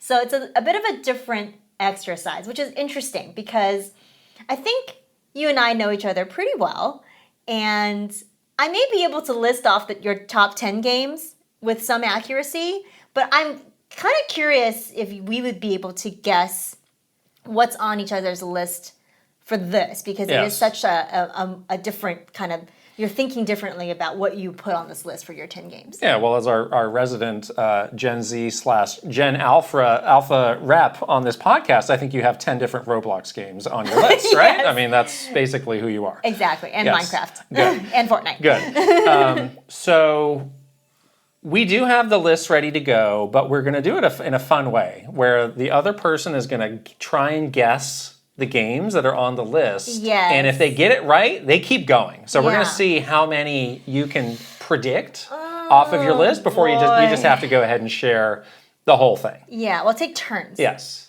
All right. Do you want to? I got turn. Ensure my secure information here. Ensure privacy. So I'm going to guess one of yours to start, right? Okay. Super Mario World. Yes. Good. Of course. Good. Of course. All right. I'm going to guess one of yours Okay. now. Super Mario 64. Yes. Okay, that's the easy one. Get that out of the way. Yes. Get it out of the way. Good. Next. Now these other ones are in. I gotta see. It's tough. Some of these I don't think you're going to get. Hades. No. Oh well, I guess I've lost. Okay. I'll guess another one of yours Yes. then. Super Smash Brothers 64. Yes. Okay. That is the original. The original. Yes. Yes. Dynasty Warriors. Nope. Darn it. Nope. No Dynasty Warriors. I definitely thought about that though. Okay. I thought about that. Yeah. Okay. right, wow. all We right. didn't get far. That's what I'm saying. This is harder Interesting. than your top 10 games of all Let time. me just read the other games I'd written down. You do not have to react to these. Okay. Clair Obscur, Animal Crossing New Leaf, Zelda Twilight Princess, Mario Odyssey, and Elden Ring. I'm going to read the other ones I wrote down for Okay. you. Breath of the Wild, Cyberpunk, and Mass Effect. Okay. Okay. Okay. All right. Okay. So would you like to go through your full list now and give us a little explanation of why and what? Yes. So this is a note. Some people have them in an order. I don't have mine. Mine are not in any, order. In any Mine are not in so order either. there's no rhyme or reason to this. Yeah. Super Mario Brothers 3, Super Mario 64, Street Fighter 2, I should put that one. Final Fantasy 4, Mega Man 2, Okay. Castlevania Symphony of the Night, Nice. Super Smash Brothers, which you called, Zelda Breath of the Wild, Yes. maybe 2 wild cards here, Assassin's Creed Brotherhood, Oh, that's a good one. and Grand Theft Auto 3. I was gonna guess a Grand Theft Auto game, but I Really? didn't know which one. Oh, Yeah. Interesting. Yeah. Yeah, I thought it was interesting that all but 2 of these are games from Japan. So there was one that was, I had 11 games, and you saw me, I was really struggling to cut it Yeah, down. The which one 11th was the game was 11th? Katamari Damacy. And I Oh, was like, well, what does Katamari. that game convey? It's like, I'm into wacky Japanese things. It's like, well, I got majority Japanese games on here. Okay. I think you can kind of Yeah. figure that out. So I had to give the Yeah. to Katamari, And unfortunately. this is definitely your like aesthetic, like the Mega Man Yes. kind of. That is like Yes, I what- feel like that's your personal. What this aesthetic. list says is that I'm old. So You're definitely old. Yes, so we've got that sorted out. Obviously the love for Nintendo is there. The love for platformers is there. Yes. You can look at Mega Man as kind of a quasi platformer, and that was one of the first games I ever got. Actually, was Mega Man 2. Love for Metroidvanias with Symphony of the Moon. Smash Brothers was just like a formative games that I played multiplayer with my friends. Yeah, I feel like that was I guess and that in one. college. Breath of the Wild is my favorite game ever, but also there's a professional aspect to that too. We were deeply involved in that game. I do think there's this interesting through line of like open world games as well, and Like, like you love a certain exploration. a certain type. So Yeah. so Breath of the Wild, Assassin's Creed, and GTA. Those are all that. Yeah. But done a certain way. Assassin's Creed, and I'm curious if you have an Assassin's Creed on your list, but this kind of quasi-history element is something that I know we both like. We'll see if it ends up on your list. Yeah. I don't know, but like when that's done right, that definitely draws me in. No, I totally. And then you love to like travel to those places in real life. Right. And then, kind of see the real versions of what you kind of experience in a game. I think that's something that you love to do in your personal life. So I can see that for sure. Like you love to travel. So yeah. Now I might be making a real time. I'm gonna make a real time edit to my list. Oh. I'm deleting Grand Theft Auto 3 my. and replacing it with Crackdown. Yeah. Goodbye. You do like the games where you can experiment Yes. in, but you also like More- games that you're like really strong. I like that, but giving you ways to work around the constraints Yeah. of the game. So like GTA 3, I love that game. That's one of my favorite GTAs, but the limitlessness of what you can do in Crackdown maybe speaks to me as a person a little bit I think more. so. You hate when there is, and you reject this idea that there's only one solution to a problem. Mm-hmm. Like you're someone that's absolutely like, no, every situation has multiple Right. endings and scenarios. It just depends on how you Right. go about it. What if I had a list of 10 puzzle games and visual novels and adventure games? You mean me. Wait, what? I mean, that's me. Wait, what? So those are my 10. Yeah, Yeah. that's great. Okay. Great list. I can call some of it for sure. Yeah. But yes, I think this definitely represents who you are. Okay. So you called it Super Mario World, obviously, Okay. is on this list. This one might surprise you. Quake 2, Oh.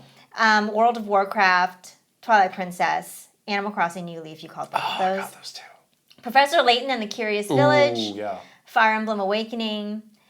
A bit of a wild card here was Spirit Fair. Oh. I cheated and lumped Breath of the Wild, Tears of the Kingdom into one That's thing. fine. I think But that's I think fine. it counts as one That's fine. Yeah. full experience. I've seen now. some people do this where it's like, this whole series. You can't do that. You can do this however you want. You cannot! Fine. I'm going to gatekeep you. No, just kidding. And then lastly, Elden Ring.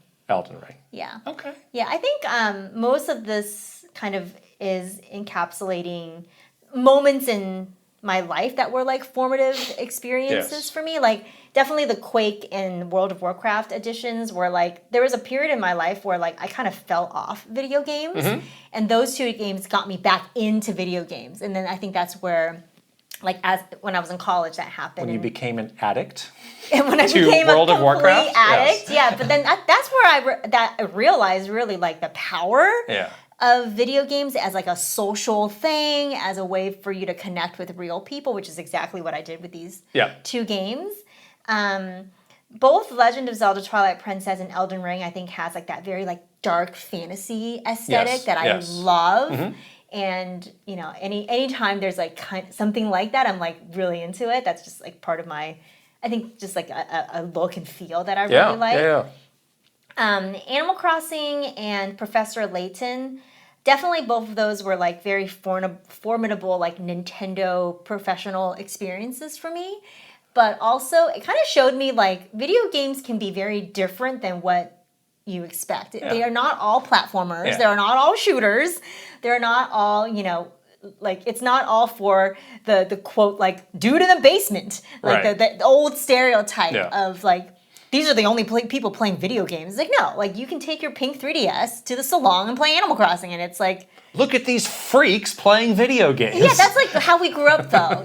Like it's different nowadays, obviously. But when we grew up, it was like you're a girl and you play video games. That's weird. Like how dare you? So that was like a different thing. It's like oh no, like there's so many different kinds of video game experiences that you can have. Okay. And then Fire Emblem, like that just showed me like a different kind of like I never really played a lot of real time or turn-based strategy games before, and I was like, oh, this is like a different thing. Get to know me, a simp for Crom. And also, if you want to get to know That's like what you need to know. my perfect type of man, that is the game. That is who I'm attracted to. So I should have had that. I should have had that on my list actually. Yeah, but like literally, I'm kicking myself like for that's my like perfect man. So if you are a Crom lookalike, Crom's out there. Give me a call, please. Please, I will take me on a date, please. Spirit Fair. That game is such a beautiful way to explain and help anyone, especially me, like deal with grief in a way that was so interesting and not even sad, but just beautiful. And I think that perfectly encapsulates how I think about healing from grief. So I think about that game all the time, and I think whenever something like happens, I'm like, oh, it's like Spirit Fair, it's gonna be all right, So I had to include that one, and then like of course like just the exploration and this kind of open world feeling of Breath of the Wild, Tears of the Kingdom unmatched, and totally like kind of speaks to just like the stuff that I like to do in my spare time, just like wander around, So now, why was aimlessly Claire wander? Obscure was not on your list, which I found a little surprising. I know I struggled with it, but I ultimately I feel like that's more so on a list of like best games I've ever played. Just favorite games. Yeah, versus like getting to like I feel like a lot of the stuff in that game, like the story, the aesthetic is not. I can't really relate to it too much. But I enjoy the storytelling. Fair enough. So, yeah. Wow, so fun. We had a lot of submissions from our community as well. People it was really fun to read through had them. a great time with this. And I can only pick a couple, but let's check them out. Let's start with a list from Cashew. I really love narrative-driven RPGs and visual novels, especially if there is a mystery to unravel, many paths to explore, different outcomes, great voice acting, and beautiful art. Here's the list. Number 1, Okami, and then in no particular order afterwards. The Great Ace Attorney Chronicles, Pokemon Crystal, Persona 4 Golden, Persona 5 Royal, Paper Mario The Thousand Year Door, Zero Escape 999, Danganronpa 2, Goodbye Despair, Ghost Trick, Phantom Detective, and Fire Emblem 3 Houses. I was so close to putting Paper Mario on my list, but it just missed it by a little bit. These couple lists that we're sharing, I don't think it's on these, but one of the games that was most consistently listed on here, which I thought was interesting, was Pokemon Heart Gold and Soul Silver. Oh, how interesting. Which I'd love to dig into that a bit more. I don't know where to begin, but like that's my favorite Pokemon game. Yeah. But I'm just curious. It must be a lot of people's formative Pokemon it must experience. Be. Something about that Pokewalker that they need to bring back. Gotta walk around. You gotta wander around. Let's see what Alex Gomez had to say. Number 1, Outer Wilds, by far one of the best stories I've come across. The story is so well integrated into the gameplay. Once the game ends, you can't truly replay this game. Well, that's interesting. Number 2, Celeste. My brother and I first played a demo at Double Fine's Day of the Devs event in 2017. It was probably our favorite game on the floor, an absolute fantastic platformer with such a heartfelt story. Number 3, Minecraft. I don't play much Minecraft these days, but teenage me was hooked. My fondest moment of Minecraft was befriending an animator and helping him cultivate a community around his animated Minecraft series. Oh, fun. Number 4, The Legend of Zelda The Wind Waker. Number 5, Paper Mario The Thousand Year Door. Number 6, Super Mario Galaxy. These are all just incredible Nintendo games I enjoy nostalgically growing up in the GameCube/Wii era. So he's young. Number 7, Hydro Thunder. My dad worked for GamePro. What? The magazine company when I was younger. Every time I was able to visit, I had the pleasure to challenge my dad or my siblings to a boat race on their Hydro Thunder arcade cabinet. Oh my God, that's fun. That's a cool story. Pikmin, I picked up these games around the time the Pikmin 1 and 2 bundle released for Switch. After playing through the series, Pikmin has possibly become one of my favorite Nintendo franchises of all time. Number 9, Kid Icarus Uprising, probably my favorite 3DS game. And lastly, number 10, Halo Combat Evolved. I don't play many FPS games, but early Halo was very simple to get into and was quite the experience. Excellent. And then lastly, we did have also people who did it in the kind of visual format that you see, where it's a picture of you in the games. And this is from Bino on our Discord. I don't even know me. This took way too long for a number of reasons and is no way definitive. Tetris in any form could have made the list, along with Parappa the Rappa and a handful of PC games like SimCity back in the day. So let's see what he's got. Wario Land, Street Fighter 2, Metroid 2, Star Fox, Super Mario World, Resident Evil 2, Final Fantasy 7, Mario Kart Wii, Donkey Kong Bonanza, and Madden 05. Donkey Kong Bonanza, recent game. Why was Final Fantasy 7 not on your list? That seems like a very formative experience that went beyond the game for you. It's true. It's true. It was very late revision? I can't, maybe. It is a very formative experience for sure. Okay. Yeah, there's a lot of games like Thousand Year Door is another one where I'm like, oh, I wish I could. It's only 10. You like don't have that much space. 10 is not a lot. 10 is not a lot. 10 is not a lot. Yeah, no. It's really hard. Well, that was very fun. If you'd like to leave a comment and share what your 10 are, we'd love to keep reading these. They're all very fun to check out. Yeah. Let's move on to the games we are playing. We're pretty focused on a couple things, so it's not a super long list, but one thing that I got super into over the weekend, the last couple of days, was this Mortal Kombat Legacy Collection. Yeah. Which is the latest of one of those, which is those Digital Eclipse sort of interactive documentaries that they do now about one a year. The last one was Tetris was last year, and I've really enjoyed all of these. They did such a good job with them. And this one's interesting because it's the first. Well, I think I put Tetris in that category where it's like I'm actually really into the game that they are talking about. And you lived through the height of when those games were coming out. Yeah, I think I was more into Mortal Kombat than I was Tetris, so I think there's just something about it that clicks with me. So some people will feel that way, but some people won't. But for me, I definitely did. Like, I went through a phase where I was like 13, that edgy 13-year-old who was like into Mortal Kombat, really representing what I'm about, That's what, you were 13, you would have put Mortal Kombat on the list, exactly. right? So like Mortal Kombat 1 and 2, I was really into those, kind of obsessed with those. And so the way these are put together is they have this library of classic games that you can play, and in this case, they have a really good collection. But they also have this interactive documentary That's like the best part. with a lot of original video interviews that they have recorded with all of the main people.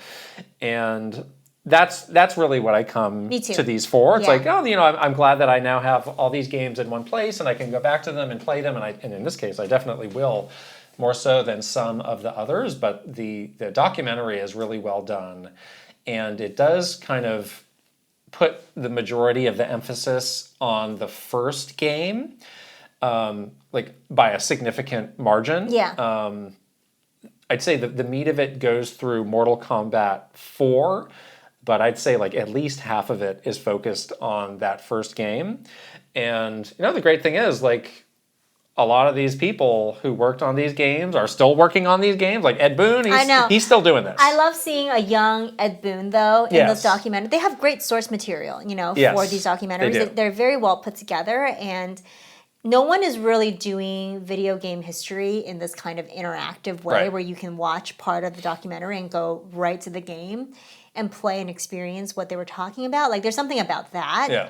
specific format that I think works really well for these collections that they do, or for these kinds of approaches that they do. And yeah, I just feel like it's a really interesting way for you to like relive some of the stuff with these older games.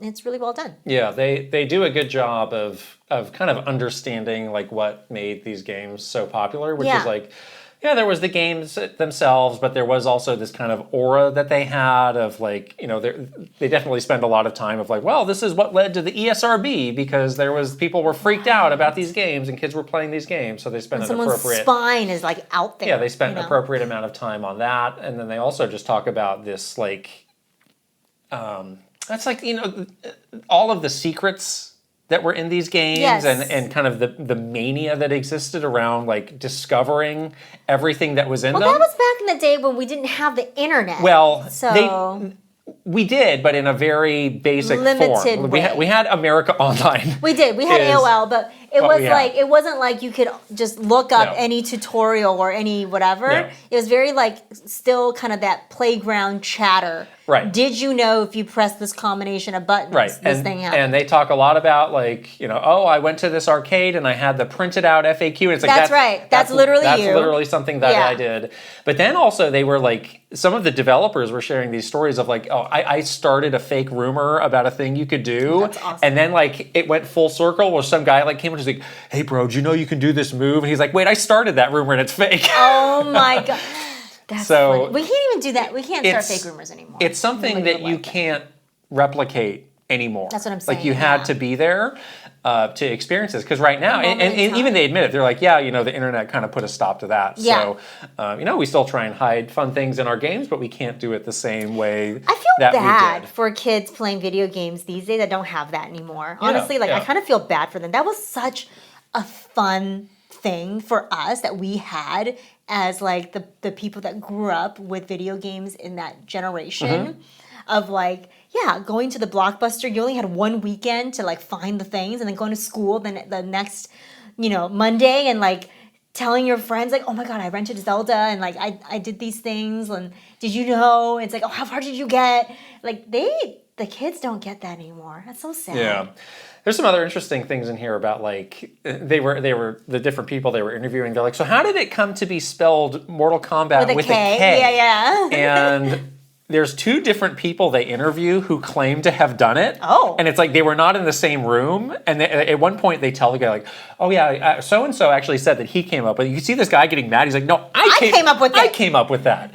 But in the end, it seems like it was like a legal thing where like, if you spell it with a C, you can't do that. But if you spell it with a K, it might be okay. Okay. So that's kind of like the level of granularity that they get into. But yeah, I mean, one of the great things is like, again, all these people are still around and they did reunite. Ed Boon and his kind of, you know, partner in crime, his name is John Tobias, who left, I think after MK4, I believe he left. And he went on to work, you know, in the industry, and he still is, but he's not at the level he was then. And I think there were a lot of questions of like, well, what is the state of their relationship? Did they have a falling out? But all the interviews they're doing, like they're sitting together. They seem to be really like enjoying each other. It's like, oh, that's actually like a really nice thing to see those two back together. That's nice. And doing it. I do have a nitpick about the way they conclude these documentaries, which is there's always, you know, again, like the focus on this one is Mortal Kombat, and then, you know, there's appropriate amounts of time given to 2, 3, and 4.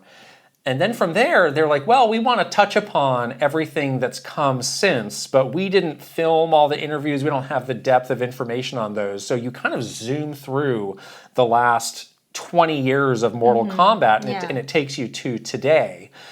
I always wonder, like, well, why don't you just have a stopping point that happened in history so that you can conclude this story that you are telling about the formative days of Mortal Kombat. I think for this one, a great point would have been, okay, John Tobias left after MK4. That wraps up this era of Mortal Kombat because it did kind of change. It was already changing because that game was 3D versus the digitized graphics. Yeah.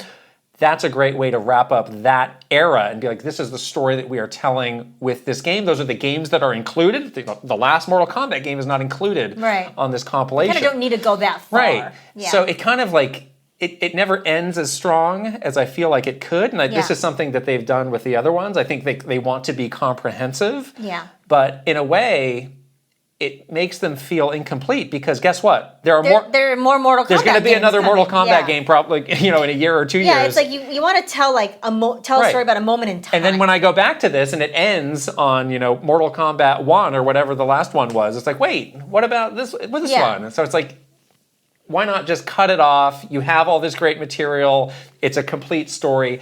Maybe just stop there. Yeah. That's just my take on their approach to these. Yeah, I think that's a good point. It's like you're really going back in history to talk about the formative years, a moment in time for something. Like concluded there. Yes, these games existed afterwards, but this is the story that and the story that you have the material for to really back up the storytelling. Yeah. So sometimes it feels like the later stuff is a little bit like fluff. A little bit, yes. Yeah. But oh gosh, they have so much great stuff. Like they have all this recordings of the actors that they digitize doing the moves, and like Ed Boon will step in and like, no, do it this way. It's so cool. Try it this way. And they talk about like, we had to create this technology to rip those assets off of a VHS tape. Yeah. And it's like, oh my gosh, what a mess that would have been. Back in the day when they didn't have like the proper motion capture stuff. So I was trying to think like, well, where would I rate this in all of these Digital Eclipse projects? And it's like, I think I'd put them all really high. I think the only one that I would put a level below is that LlamaSoft one, just because I don't have the connection to those games, at all. Right. Karateka was the same way, but the depth of the archival material they so had, strong. It's like it's crazy that they were able to make a whole that game was just the interesting story. out of that one game. Yeah. Which again, like I'm not interested in playing Karateka, whereas it's like no, I actually will go back and play a lot of these. So they do have again pretty much in that era all of those games, and they actually have a couple that go beyond that. Like they have some like GBA versions of like Mortal Kombat Deception, which came a few generations later. So I appreciate that. They do also have like, so this was a big deal when Mortal Kombat first came to consoles. There was the Genesis and the Super Nintendo versions, which were like, those are the ones that are going to be closest to the arcade. But there was also like a really janky Game Boy version. They have that there, so they're being comprehensive with it, and they even have Mike Drucker, who is Mike Drucker. He appeared on this channel, and he's like, that's actually my favorite version. That's the one that was nostalgic to me. So I appreciate that they give the time to this little dinky version that was kind of a throwaway, but it's like no, that means they are very comprehensive. That meant something to somebody. Yeah. So I've heard that they're continuing to work on like the online features for these games because there still is actually like a community that wants to play these. Great. Unlike Karateka in some cases. So I appreciate that. I'm going to need to go back and spend a lot more time playing the actual games, but so far, like this gets a big thumbs up from me. It's amazing, how they put that together. You're also nearing the conclusion to Pokemon Legend ZA, which is great, with just in the nick of time because you got Hyrule Warriors. I know, I'm excited coming down the pike about Hyrule Warriors. And I was just I'm trying to take my time. I'm like 35 hours into Pokemon. Oh my gosh. Because I've been taking my time exploring, which I love. It's great that the game has like captured me so much. You got... I was going to say, an exciting thing happened. Exciting update. I had been lamenting in our Discord to the community about how I desperately wanted a shiny Dratini. So get it yourself. But I was too lazy to get it myself. So a wonderful member of our community had an extra. So was very kind, and we did a nice little trade. Yeah. I got my shiny Dratini. Oh, good. She's so cute and pink. I won't ever evolve her. She's going to be a baby forever. And it's just great. So you found out if you do evolve a shiny, it retains the shininess? It retains the shininess. Okay. So Dratini becomes Dragonair, which is still pink, but Dragonite is green instead of orange. So I want to evolve her. Okay. I will just keep her as a baby. Okay. That was exciting because I wanted to get it before I wrapped up the game. Yeah, so I've been just kind of taking photos around and stuff, which is really fun. The photo mode is so good in this game. Yeah. The ending is nigh. It's very dramatic. Oh. So far, I'm very much enjoying this end section. I think they're doing a good job of sort of reaching a dramatic conclusion. Yeah. We'll of course be talking about the ending and everything in our spoiler cast. What level are some of your Pokemon now? 75? Oh, okay, because my Machamp is like level 72 or something. Yeah. It's like, well, this feels like, again, this is just the way I play Pokemon games. It's like, oh, I'm usually around like 50 to 60, I think, when I beat those games. Like, you're getting up there a bit more. Yeah, I need them to. Some of these ending battles are pretty tough. Yeah. Yeah, I like how the game is challenging. Yeah. It's like actually really nice Okay. to fight and feel like, oh, I need to be dodging. I need to be switching out Pokemon, Right. mega evolving, all that stuff. So it feels good. It feels like you need to be that level. Also, did I mention that I ranked up in the online to like rank C? I'm ranked C now. I'm really proud of myself. What does that mean? I don't know. I feel like should I try to get to A online? Sure. I think you should. A on both ends? Yeah. That's pretty cool. The double A. The rare double A. I've never been good at like Wow. online stuff before. Are you just going with your the same 6 or the? Well, it's 3. Yeah, so who are you taking into these online battles? I have Embor, obviously. Yeah. And then I have so I did end up getting a Bulbasaur, which is exciting because I really needed a good grass. So I've been taking Bulbasaur in. Right. And Ampharos. Okay. Yeah. And that's been covering all the types and I think so. The majority. I think so. Any other Pokemon you commonly see on opposing teams? Gardevoir is so popular. Yeah. I see a lot of what's that? The big like Metacross, or is it the big like bug steel? Heracross? Oh, I don't know what you're talking That about. big bug thing. Yeah. Anyway, I'm definitely seeing. I'm learning more about the Gardevoir love that is out there. Some of it I wish I hadn't seen, to be gross. quite honest. But yes, that's a very popular Pokemon. I don't have too much more to add to this because I'm a little bit behind you. But I'll just say, I'm really enjoying having my Machamp being so strong. It's like 5 levels more than anybody else in my party. Whoa. And a lot of times in these these mega Pokemon battles that you do. A plus move. I just see how far Machamp can take it solo. Yeah. And sometimes it's all the way. he's doing it. Yeah. Yeah. It's awesome. It's good that they didn't like do it so you're able to mega evolve Pokemon completely useless. That would have really upset me. That would have been upsetting because it's like, well, then why do you have these? Right. Why do you have these? Yeah. Because the mega evolution is such a big part of this Yeah. game. I do like that most all of my party they all have the ability to mega evolve. I think it's fun, Yeah. you know. But those plus moves are also really fun. I did get the Greninja. Sure. And because I was playing those online battles, I got the Mega Evolution Stone for Greninja. That Mega Evolution is really cool. He's got like some kind of, it's almost like a helicopter. He's like Is that its tongue? Upside down. Tongue helicopter? Helicopter. No, his foot is like holding on to. Oh, he's like spinning a staff or something? Yeah, Oh, like that's kind of neat. like a ninja. Yeah. You know? It's cool looking. I quite like Okay. it. I wanted to ask you how you are feeling about this mysterious DLC now, which we know nothing about. Because I had a thought. I had a thought the other night. Was like, I'm pretty in on this DLC now. And it's like, well, that kind of goes back to why they announced this. Because it's like, we know nothing. We know literally nothing about it. We've seen that one trailer. It had the Raichu in it. It's like, okay, whatever. It's kind of pricey. Yeah. But there are people in kind of the heat of playing this game who are like, yeah, I'm having a good time. I want to just buy that now. It's like, yes, sign me up for more of this. I honestly forgot about it. Okay. Yeah, I'm not that interested. Right, but it's like they took a lot of heat for that. But it's like there are people who are gonna hammer that and do that in the moment versus like, I beat the game. It's been time has passed. 2 months have passed. Like, I guess I like that game. Maybe I'll get it. Maybe I won't. And you might be deep in another game at that point. Exactly. So it's like harder to go back. So from their perspective, it's like, no, we got to strike while the iron's hot. If we got information or not. Mm-hmm. Yep. So like. Sell. Nobody has to buy it, but it is kind of savvy on their part to make it available. Nefarious. In that moment. Diabolical, taking my money. It is. I'm not interested. You're not interested? Not really. You want to see it? I want to move on after Oh. this. I'm like ready. I'm almost ready. I almost feel like I'm about ready to move on. What if it Which is was? why I What if it did- was the Shiny Dratini Adventures? What DLC. What if it's shiny Togepi and that's also pink? Oh, Togepi. Yeah. Togepi's pink, Yeah. or mint green Togepi. Yeah. Pastel colored Togepis that you have to collect. Easter egg Togepi. And then See? take my money. I think you can come back for this. Okay. Let's move on to the news.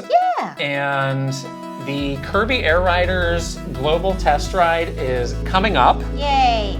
We have passed the last weekend where we did not have Kirby Air Riders in our life, because it'll be in the next couple of weekends and the game's going to be out. Yeah. We now know what is going to be in this. We were asking last week of like, well, okay, how are well, they gonna it's show it? good that this is coming, but what is actually going to be in this? So Nintendo has shared, and it's actually quite robust. Yes. So let's go through what there is. There is, they're calling them lessons. There are tutorials. It says get to grips with the basic controls and techniques. Can also play it offline, even outside of the event time slots. Just learn the lesson. So you can just do these tutorials because a lot of these. Well, this is a test for playing online, so you can't use it before the game comes out. So you can actually just keep doing this. Then you just get good that's interesting and new. before the game comes out. Get There good. is Air Ride and the maps that are available: Floria Fields, Waveflow Waters, and Mount Amber Falls. It's like And fall vibe. this mode can also be played offline. That's great. Wow. That's great. And then finally, City Trial, battle it out in Skya with up to 15 other players online in City Trial. You can also use the paddock to set up a lobby when you can invite friends. Wow. We should try to play together. That you cannot play offline. But No. that's a pretty Yeah. good demo right there. That's a lot of content. That's a lot of content. And I believe these lessons and the city trial part is probably going to be similar to what we had, what they had at Gamescom, what we played. Well, more updated though. More updated, yeah. Yeah. But that was kind of the idea where they would take you through some of these lessons. You would Yeah. learn the basics, and then they would throw you into an air ride arena. So it's good that they're doing it in a similar format where you are learning some of the basics and doing these lessons, because the game has some uniqueness to it that I Yes. think people that have never played before will really that'll be helpful. And we didn't do Air Ride at all when we were trying it. Yeah, So I'm there's more very of that. interested in air ride. Yeah. Just to try out some of these So you courses. can get the demo event software starting November 7th, which is Friday, Yay! to get ready for that. So that'll be fun. Very be great. exciting. Yes. There was also a lot of Resident Evil announcements that seemingly came out of nowhere. Yeah, we couldn't figure out what the origin. Well, I found it. Oh, you did? Yeah, What was it? so Capcom uploaded like a little extended video with this news about Resident Evil. But yeah, very cool. we were doing something and we came back and we were online. I was like, wait, Wait, what? there's a lot of news, but where did Amiibo, it blah, blah, come yeah, from? some What's other going stuff, on? Yeah. So yeah, there was a lot of news about Resident Evil Requiem, and a lot of it had to do with the Switch. So let's go through all of the stuff.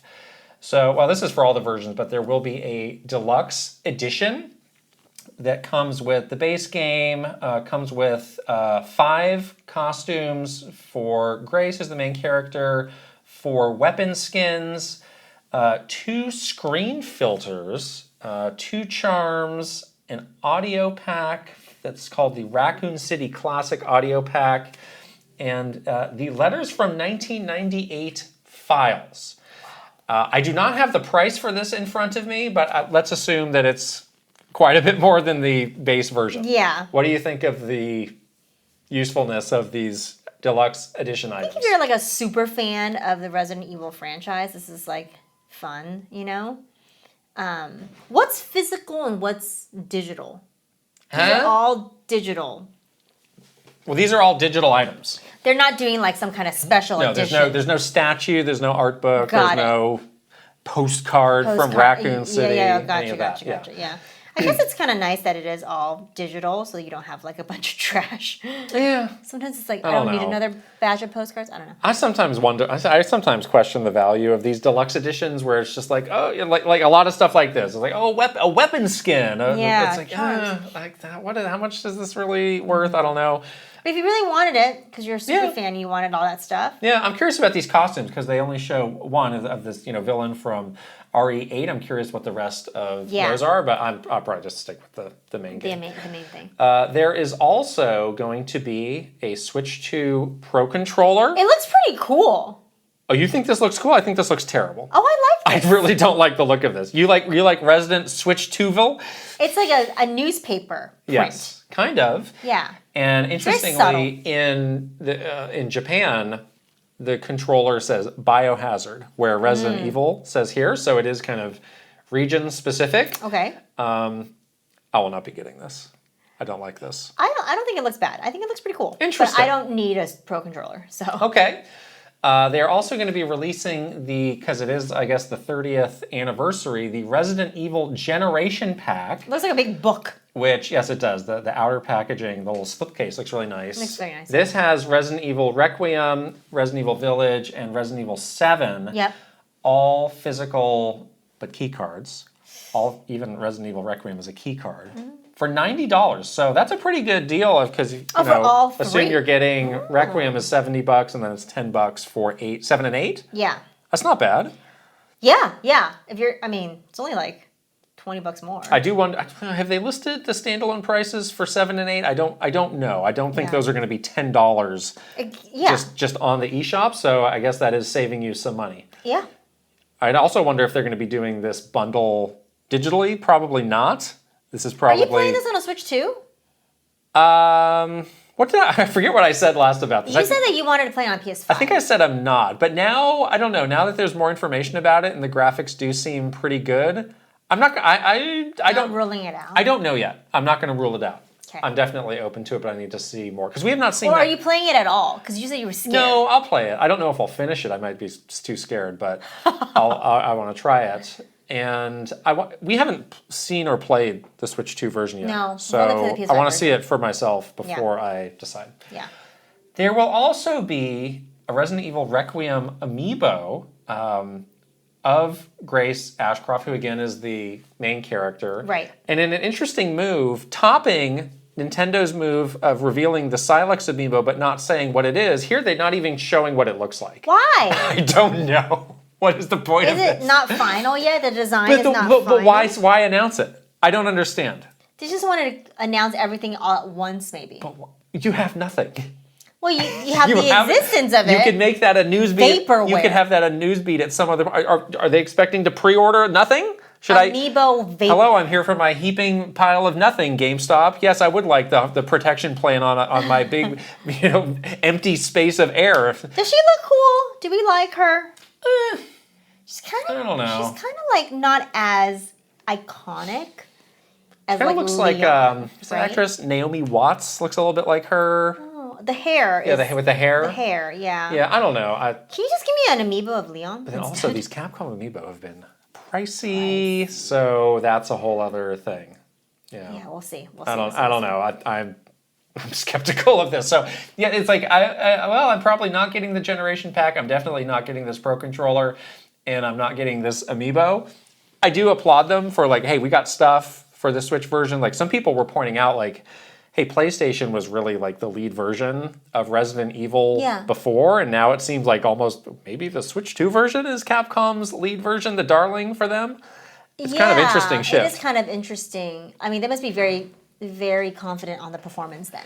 Well, Capcom, in one of their financial things, they did come out and say the price of the PS5 is becoming an issue of the size of the audience that they can get. They said that's specific to Monster Hunter, but that should apply to any game because you need the hardware to play the game. Right, of course. So it's an interesting pivot of like, all right, we're coming back to Nintendo in a big way. We need to get this audience back in. It's not like a Switch 2 is that much cheaper. We kind of need to but there's more people buying Switch 2s now. The momentum of buying hardware is much more than it was. True. It's like, we need to get these Nintendo fans back in the swing of playing these Resident Evils. That's true. These Making new it Resident accessible Evils to them. Right. Yeah. So I think it's really smart. I think it's really well done, even though I'm not personally excited for these little doodads and add-ons. Yeah. But they're making a good effort. Yes, definitely.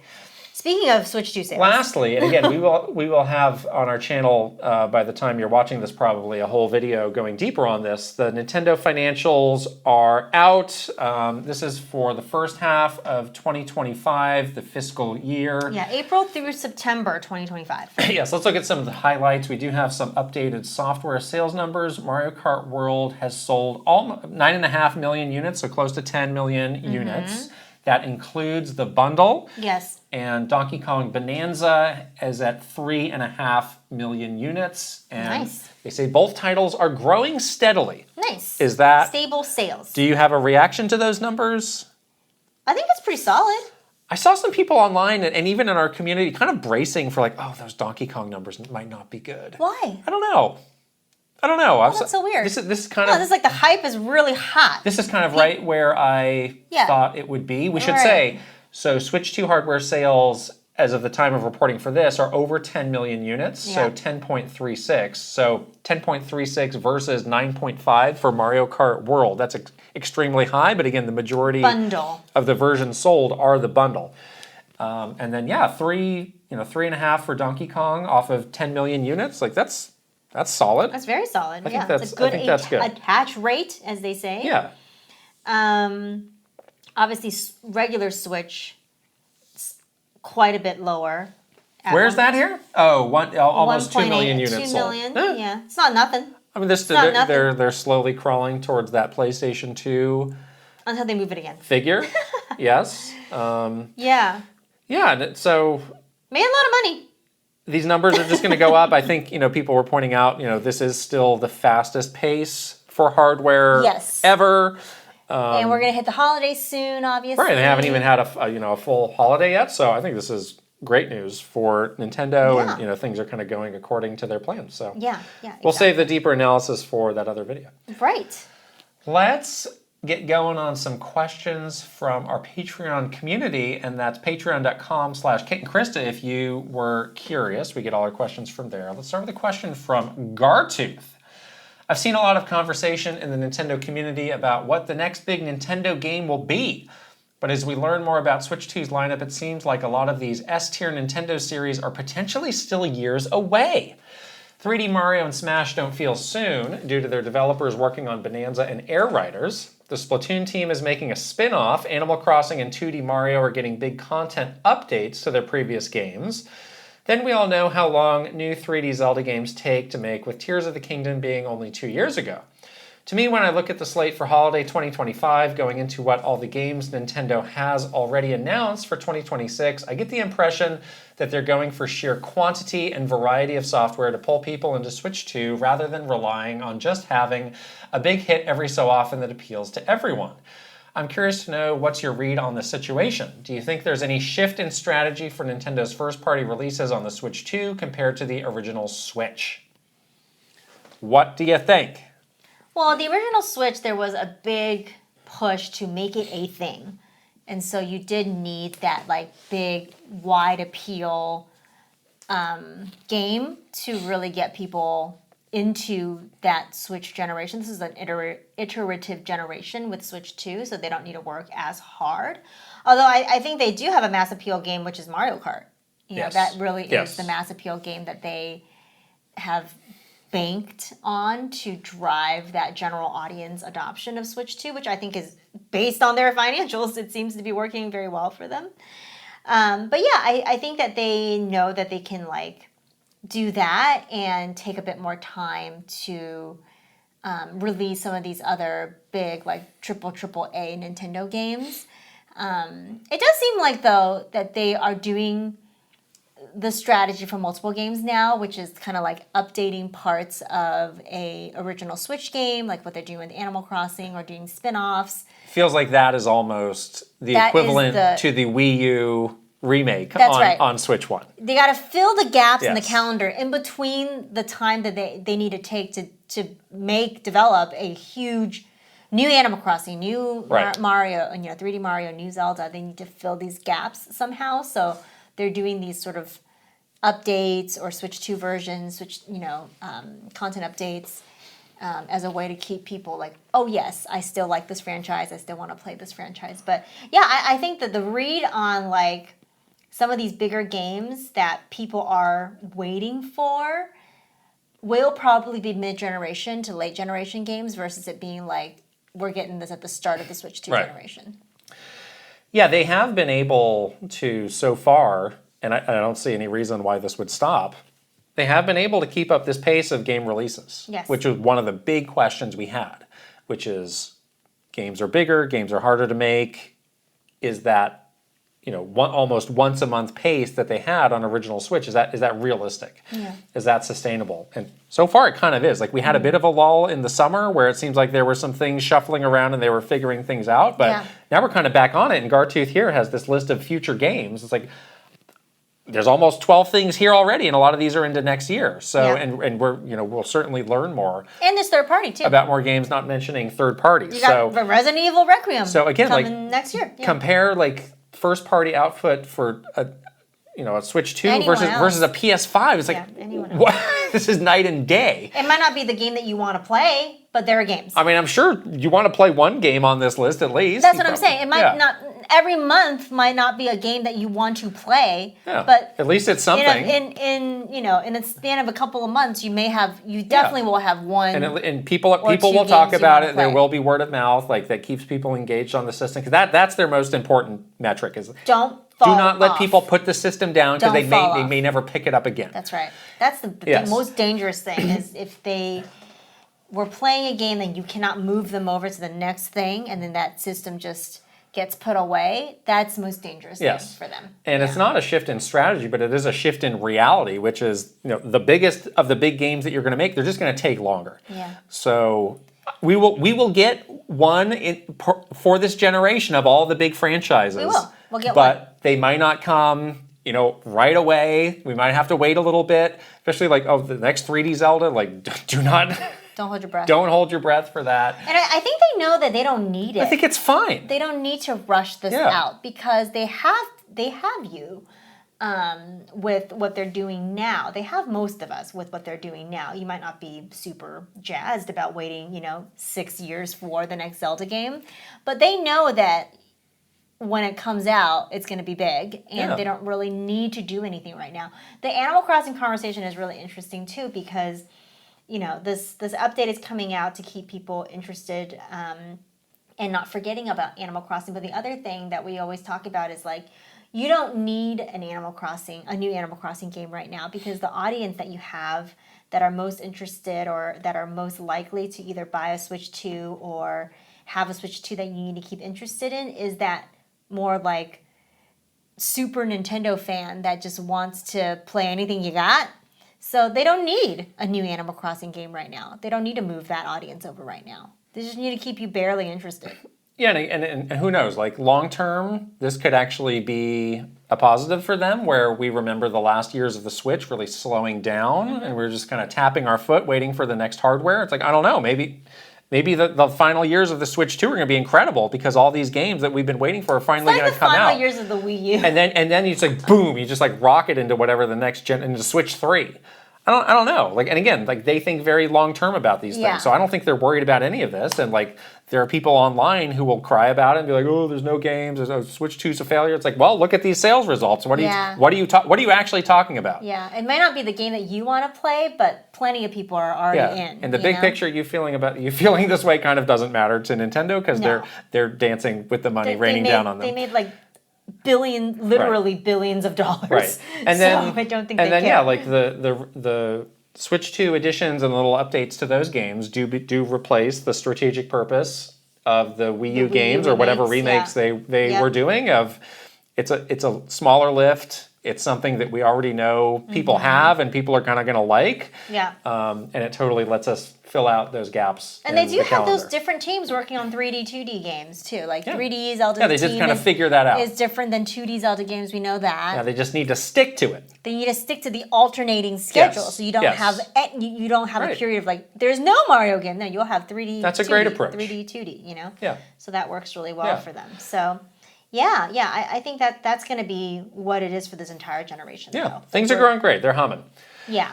Ira Bell is next. I'm sure you've already been asked this question, but I'm going to ask you anyways. I don't think we've been asked this question, so get ready. Uh-oh. If you had to be locked into only playing games that have been released up until the present day, but not able to play any future games released past this date for the rest of your life, or be locked into playing only new releases this day forward, but never playing a game that was released before this date for the rest of your life, which would you choose and why? In this magical scenario, there is no workaround. You must pick one or the other. You would not be able to play re-releases, remasters, remakes of them either. Oh, you wouldn't be. Oh. Them's the rules. So you're locking yourself in. I'm playing the games that came before this date, or the games that are coming after this date. And it is a hard line that I am making here. I'm going to play games that come after. Okay. I rarely replay games, actually. But what about the wide library of games that exist that you've never touched? Too bad. I'm just going to play Roblox. How is Roblox infected by this? Can I play DLC for the games that came in the past? Like let's say I played Pokemon. Roblox never stopped, so I can keep playing it forever. No, I mean like if I just found a loophole in the question. Let's say Pokemon ZA. I didn't buy the DLC yet. That's a future thing. Can I play? I think it's adding on to a game that does not exist in your reality. So no. Oh. No. Well, that's too bad. No. I think I still want to play the new releases. I want to know what the future of video games is going to hold. Do you really? I do. Do you really? I do. Well, you might be playing Roblox. I'll take the contrarian approach and I'll say before. And again, it's like, yes, it's nice to have the older games, but again, there's millions of games out there that I can explore and find and discover all of those. How many years do we have left? I don't know. Like in life? Yeah, maybe not that many. I don't know. We'll see. So. You can play Persona 5. How many years do I need to fill? Yes, I can play Persona 5, and that'll take me to the bitter end. Yeah, that'll take you to the very end. There we go. Yeah. Okay, interesting but question. Then you'll never be able to play the next 3D Zelda game, and you'll never be able to play like the next Animal Crossing. All right, well the 10 games to get to know you're just kaput. Forget those games. Poof. That's it for those. That's so sad. That's it for those. That's why it's a hard question. It's a pretty hard Good question, Arabelle. Krashuri is next. So I'm a little curious about what Nintendo and the Pokemon Company's thoughts normally are on rival monster catchers other than Palworld. For example, recently Legend ZA and an old rival in the form of Digimon Story Time Stranger currently have the same Metacritic score as of writing, but Time Stranger has a higher user score compared to ZA. Not to mention being more multi-platform and hitting a Steam CCU of 80K plus compared to almost every other single-player JRPG on Steam a few weeks ago. Anyway, I remember there was a time during your Nintendo days when Yokai Watch was dominating over Pokemon in Japan. That was until Pokemon Go released and reclaimed the throne in the monster-catching market, with Jibanyan slowly fading away into obscurity. Oh, Jibanyan. Even in the early days of Pokemania, there was always Digimon and Yu-Gi-Oh's staying power, and then there were all the other clones that were lost to time, though Digimon Adventure once overtook the Pokemon anime in the TV ratings department. Which begs the present question, what do you guys think Pokemon's thoughts or feelings were and are on players and viewers gravitating towards other alternate franchises, whether they're more mature, built upon experimental like Digimon and Persona, or had more cultural appeal like Yokai Watch back in its heyday? Yeah, definitely it's like one of those things where you can't rest on your popularity. That was like a Mr. Iwata lesson. It's like, you can never like take a break. Just because you're popular now, it doesn't mean someone else is not right on your heels. Yeah. And I felt like that was always the Pokemon team's attitude around Pokemon themselves, but also these other sort of, you know, maybe competitive games out there that were of the same genre. But I do think that they were pretty confident in the fact that they have something very unique and special with Pokemon that is a brand that's been built and solidified over many years. Really has a place, a permanent place in people's mind and in culture.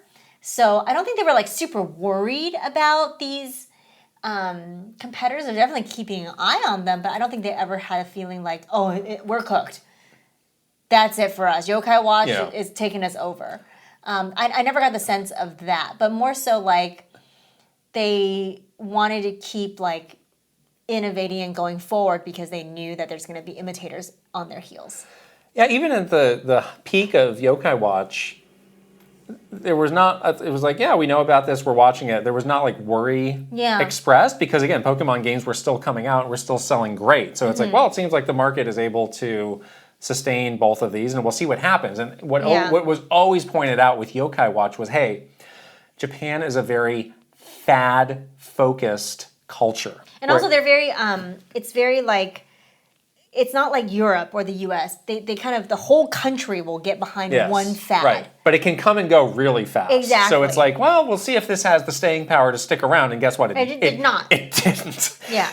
It did not. It completely cratered. It is interesting, though, that like Nintendo took Yokai Watch under its wing. And it's like, we worked on Yokai Watch games. We helped publish those. I do wonder if the Pokemon company felt a certain way about that. Of like, wait.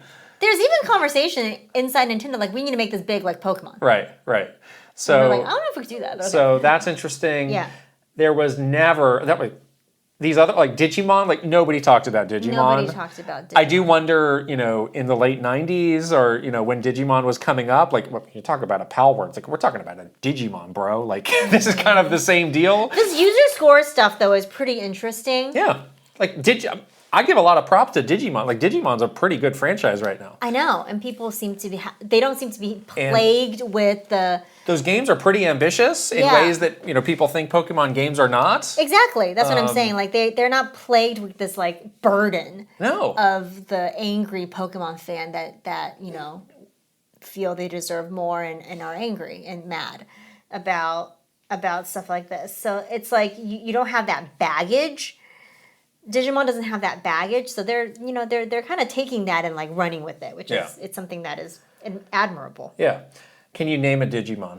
I cannot. Agumon, that's the one I know. I don't know anything about Digimon. I think Agumon is the dinosaur-looking dude. I literally have no interest. Why not? I don't know. I think you should get into these new Digimon games. Should I? I think you should try. Okay. You should check them out. Never rule it out, I guess. Last question is from Nix. What do you think is the reason why Nintendo releases these kinds of secret demos, the one for Hyrule Warriors, for example, that you have to hunt for, that are not really advertised and are only available in a handful of stores in the entire world? If you have a demo, isn't it more profitable to share it with as many people as possible? And if it's not worthy, why share it at all? These are great questions. What is the reasoning behind this? If you were still at Nintendo and had to give a take, what would you tell the execs? Yeah, sometimes the retail team would like tell us off the cuff too, like randomly. By and by, we have a retail demo. We're like, what? Oh, we do? It was very bad communication on like whether or not a game was going to have a retail demo. Yeah. And the reasoning behind it, like, sorry to disappoint, but it truly is not, like, they're not thinking that deep. Like, people are like, oh, it's a conspiracy. Like, oh, they don't want the demos to get, data mined. They don't want a lot of people to have access to it, so on and so forth. It's truly like one of those things where it's like, oh, we didn't think about it. Well, I do think there is some truth to some of those things, though, where the burden of like how much testing we have to do to get a demo ready to release to the public through the eShop is a lot more than what you have to do to put in a controlled retail that's true. kiosk. Mm-hmm. So I think that is potentially the reason for some of these where it's like, we had this much time in the schedule versus the additional X number of weeks to prepare it for the eShop. So I guess we're just going to have to, it's the best we can do. Here you go. I do think there's a lot of credence to that. Yeah, I think that there is a big difference in Nintendo's eyes of like mass distribution versus like localized retail distribution. That part of it for sure is something that they have different processes around, but it does really come down to like how much time we have to market this game. Right. And a lot of times it was like no time at all. So this is the best you're going to get. I always got the sense like whenever this happened, and this happened quite a lot, was like, this was kind of like an afterthought. Like no one thought about, oh wait, we should have planned, months ago to put this, we have a demo. We did not plan well enough to put this in the eShop because there is a process to do it and you just are too late now. There's so many things that happen in their marketing that's like, whoops, we forgot. We forgot that this was a thing. Forgot to market Metroid Prime 4. And now it's a month out, and now it's a month out or days away, and we're like, whoops, we better just do what we can. You know? So that did happen a lot, Yeah. I feel like. It is also a post E3 world where, these guys had to make demos for E3, so that was just part of the schedule. Versus now, it's like, this is awesome. Like we can actually focus on this game and not have to deal with this dumb E3 thing. Yeah. And then it's like, well, there are times where it's nice to have a demo, but we kind of have to finagle a way to do it. They do need to get a better way of communicating the details because I saw there were people in our community. They went to a Best Buy, the closest Best Buy to NOA headquarters. And they're like, it's definitely going to be there. It was not there. I'm not surprised at all. I'm not surprised at all. This whole, what is the rhyme or reason for what stores have it? We went to the one, we just lucked out. They happened to have it first try versus us trying to find the Donkey Kong demo. We drove around all day and we didn't find it at all. Right. I mean, again, I think that these demos are hopefully a little bit easier because now people have their little Switch kiosk things in the store. Well, then why doesn't the one in Redmond have it? So that place had a Switch 2 kiosk, but no demo? I guess so. Oh, that's so interesting. It's messed up. Yeah, that's what I'm saying. They need to standardize this. It's very afterthought though. It's always been like this. It's always been like an afterthought where it's like, oh, whoops. I did say they had a tweet the other day that was like, check out the demo for Hyrule Warriors at your local retailer. Yeah. If you're lucky. It's very afterthought though. Don't you agree? Yes. Yeah. It's like we really forgot to plan this. Yeah. Wow. Thanks to everybody who sent in a question. And don't forget to subscribe to our Patreon at patreon.com/KitandKrysta, where for a few dollars a month you can join our incredible community, get exclusive content you're not getting anywhere else, like our spoiler cast. We got that Pokemon Legends ZA spoiler cast coming soon. Gameplay videos, bonus Q&As, behind the scenes, and more. We're so excited because this month for our community meetup, which is another behind, Patreon perk, we're going to be playing Kirby Air Riders. Yeah. I'm so excited. The day after it comes out. Yeah, it's going to be so That's going to be really fun. cool. We're on the social. We're on Twitter, Instagram, TikTok, Facebook, YouTube, Blue Sky, and Threads. And if you're watching this on video, I'd love it if you could subscribe to this channel, give this video a thumbs up, and leave us a comment. And if you're listening on audio on places like Apple Podcasts and Spotify, you can also subscribe, give the podcast a 5-star rating, and leave us a written review if you really want to go the extra mile. Please go the extra mile. Thank you so much. All right, let's shout out some wonderful Patreon community members, starting with Final Boss, Aaron Hash. We changed the hat to a Machop. That's what I was going to say. That ain't no Machamp. It's a Machop. No, Machop. Yes. Boop. Very cute. Superstars, Mara Mayhem, Eigenverse. Mike Chin, Roy Eschke. VGM Life, Link the Hero of Wins. Angela Bycroft, Thomas O'Rourke. Kyle LaBeouf, Andrew Uhas. Chili, Krishuri. Master Discord, Travis Torline. Echo Ladair, MSM Pokegamer. R. Burns, Kit 10K. Adrian, Nathan Clover. and the Sharkamon Men. Woohoo! Here we go with the One Up Club. Aaron Burgundy, At Cool 2000. Age 1000, Ain Evelith. Ali Alejandro, Alejandro Orozco Borrego. Andrew Lobo, Andy Robinson. Angel 8, Anthony Kier. Aristu, Astro Dev. Awesome 46, Bino. Barnstorm, Bates. Berserker, Big N Gamer with a Y. Bob Cleffin, Brandon Kavapel. Brent Dennison, Brian Decker. Brovak Novak, Cashew. Cedric Benson, Jadir. Chili Squirrel, Chris Fisher. Crispy Saurus, Christopher Lay. Chunky Conga, Colleen Finnegan. Cosmic Titan 718, Captain Alex. C Roper 17, Cynical Squid. Dag DeLeo, Dally Dinkum. Dachshund, Debbie P. Dinkum and Bubblegum, Doinko. Trey, Dude, Dad Life. Eccentric Tony, Lead Peach. Esports 50, Furbound. Fernie and Just Forever, Fox Deploy. Funky Hand, Gamer Likes Anime. Gamer Nerd 78, Garth the Wolf. Gartooth, Jeremy. Jinwolf, Guilty Phoenix 42. Heyo Jose, Irabel. Iris Marin, It's your boy J-Hove. Ivan Zito, J Rando. Jameson Eisenberg, James. Jason Ball 34, J Bar. Joe Encarnacion, Jonathan Rowe. John Comboy, Jordan Hemmerly. Joseph Gunter, Joshua Clements. Gigi Fruit, Justin Lemminger. Jay Wolf, Colin CPU 57. Kawa 2796. Kevin Delane. Kilo Kibo. Kyle Gamerberry Rookie. Kyle 325. Kyle Kretzer. Kyle R. Smith. Lazy Cat for Coffee. Leah Rao. Lex. Link 9898. Linka. Linton. Luke Hayabusa Kramer. Luna B. Lynn. Macho Potato. Mad Dog 5981. Magnificent Easy G plus Callie Marie. Mario Man 392. Marky Man 64. Maverick Nate. Megan. May plus Leon. Michael Mazer. Michael O'Hara. Michael Wan. Mikey.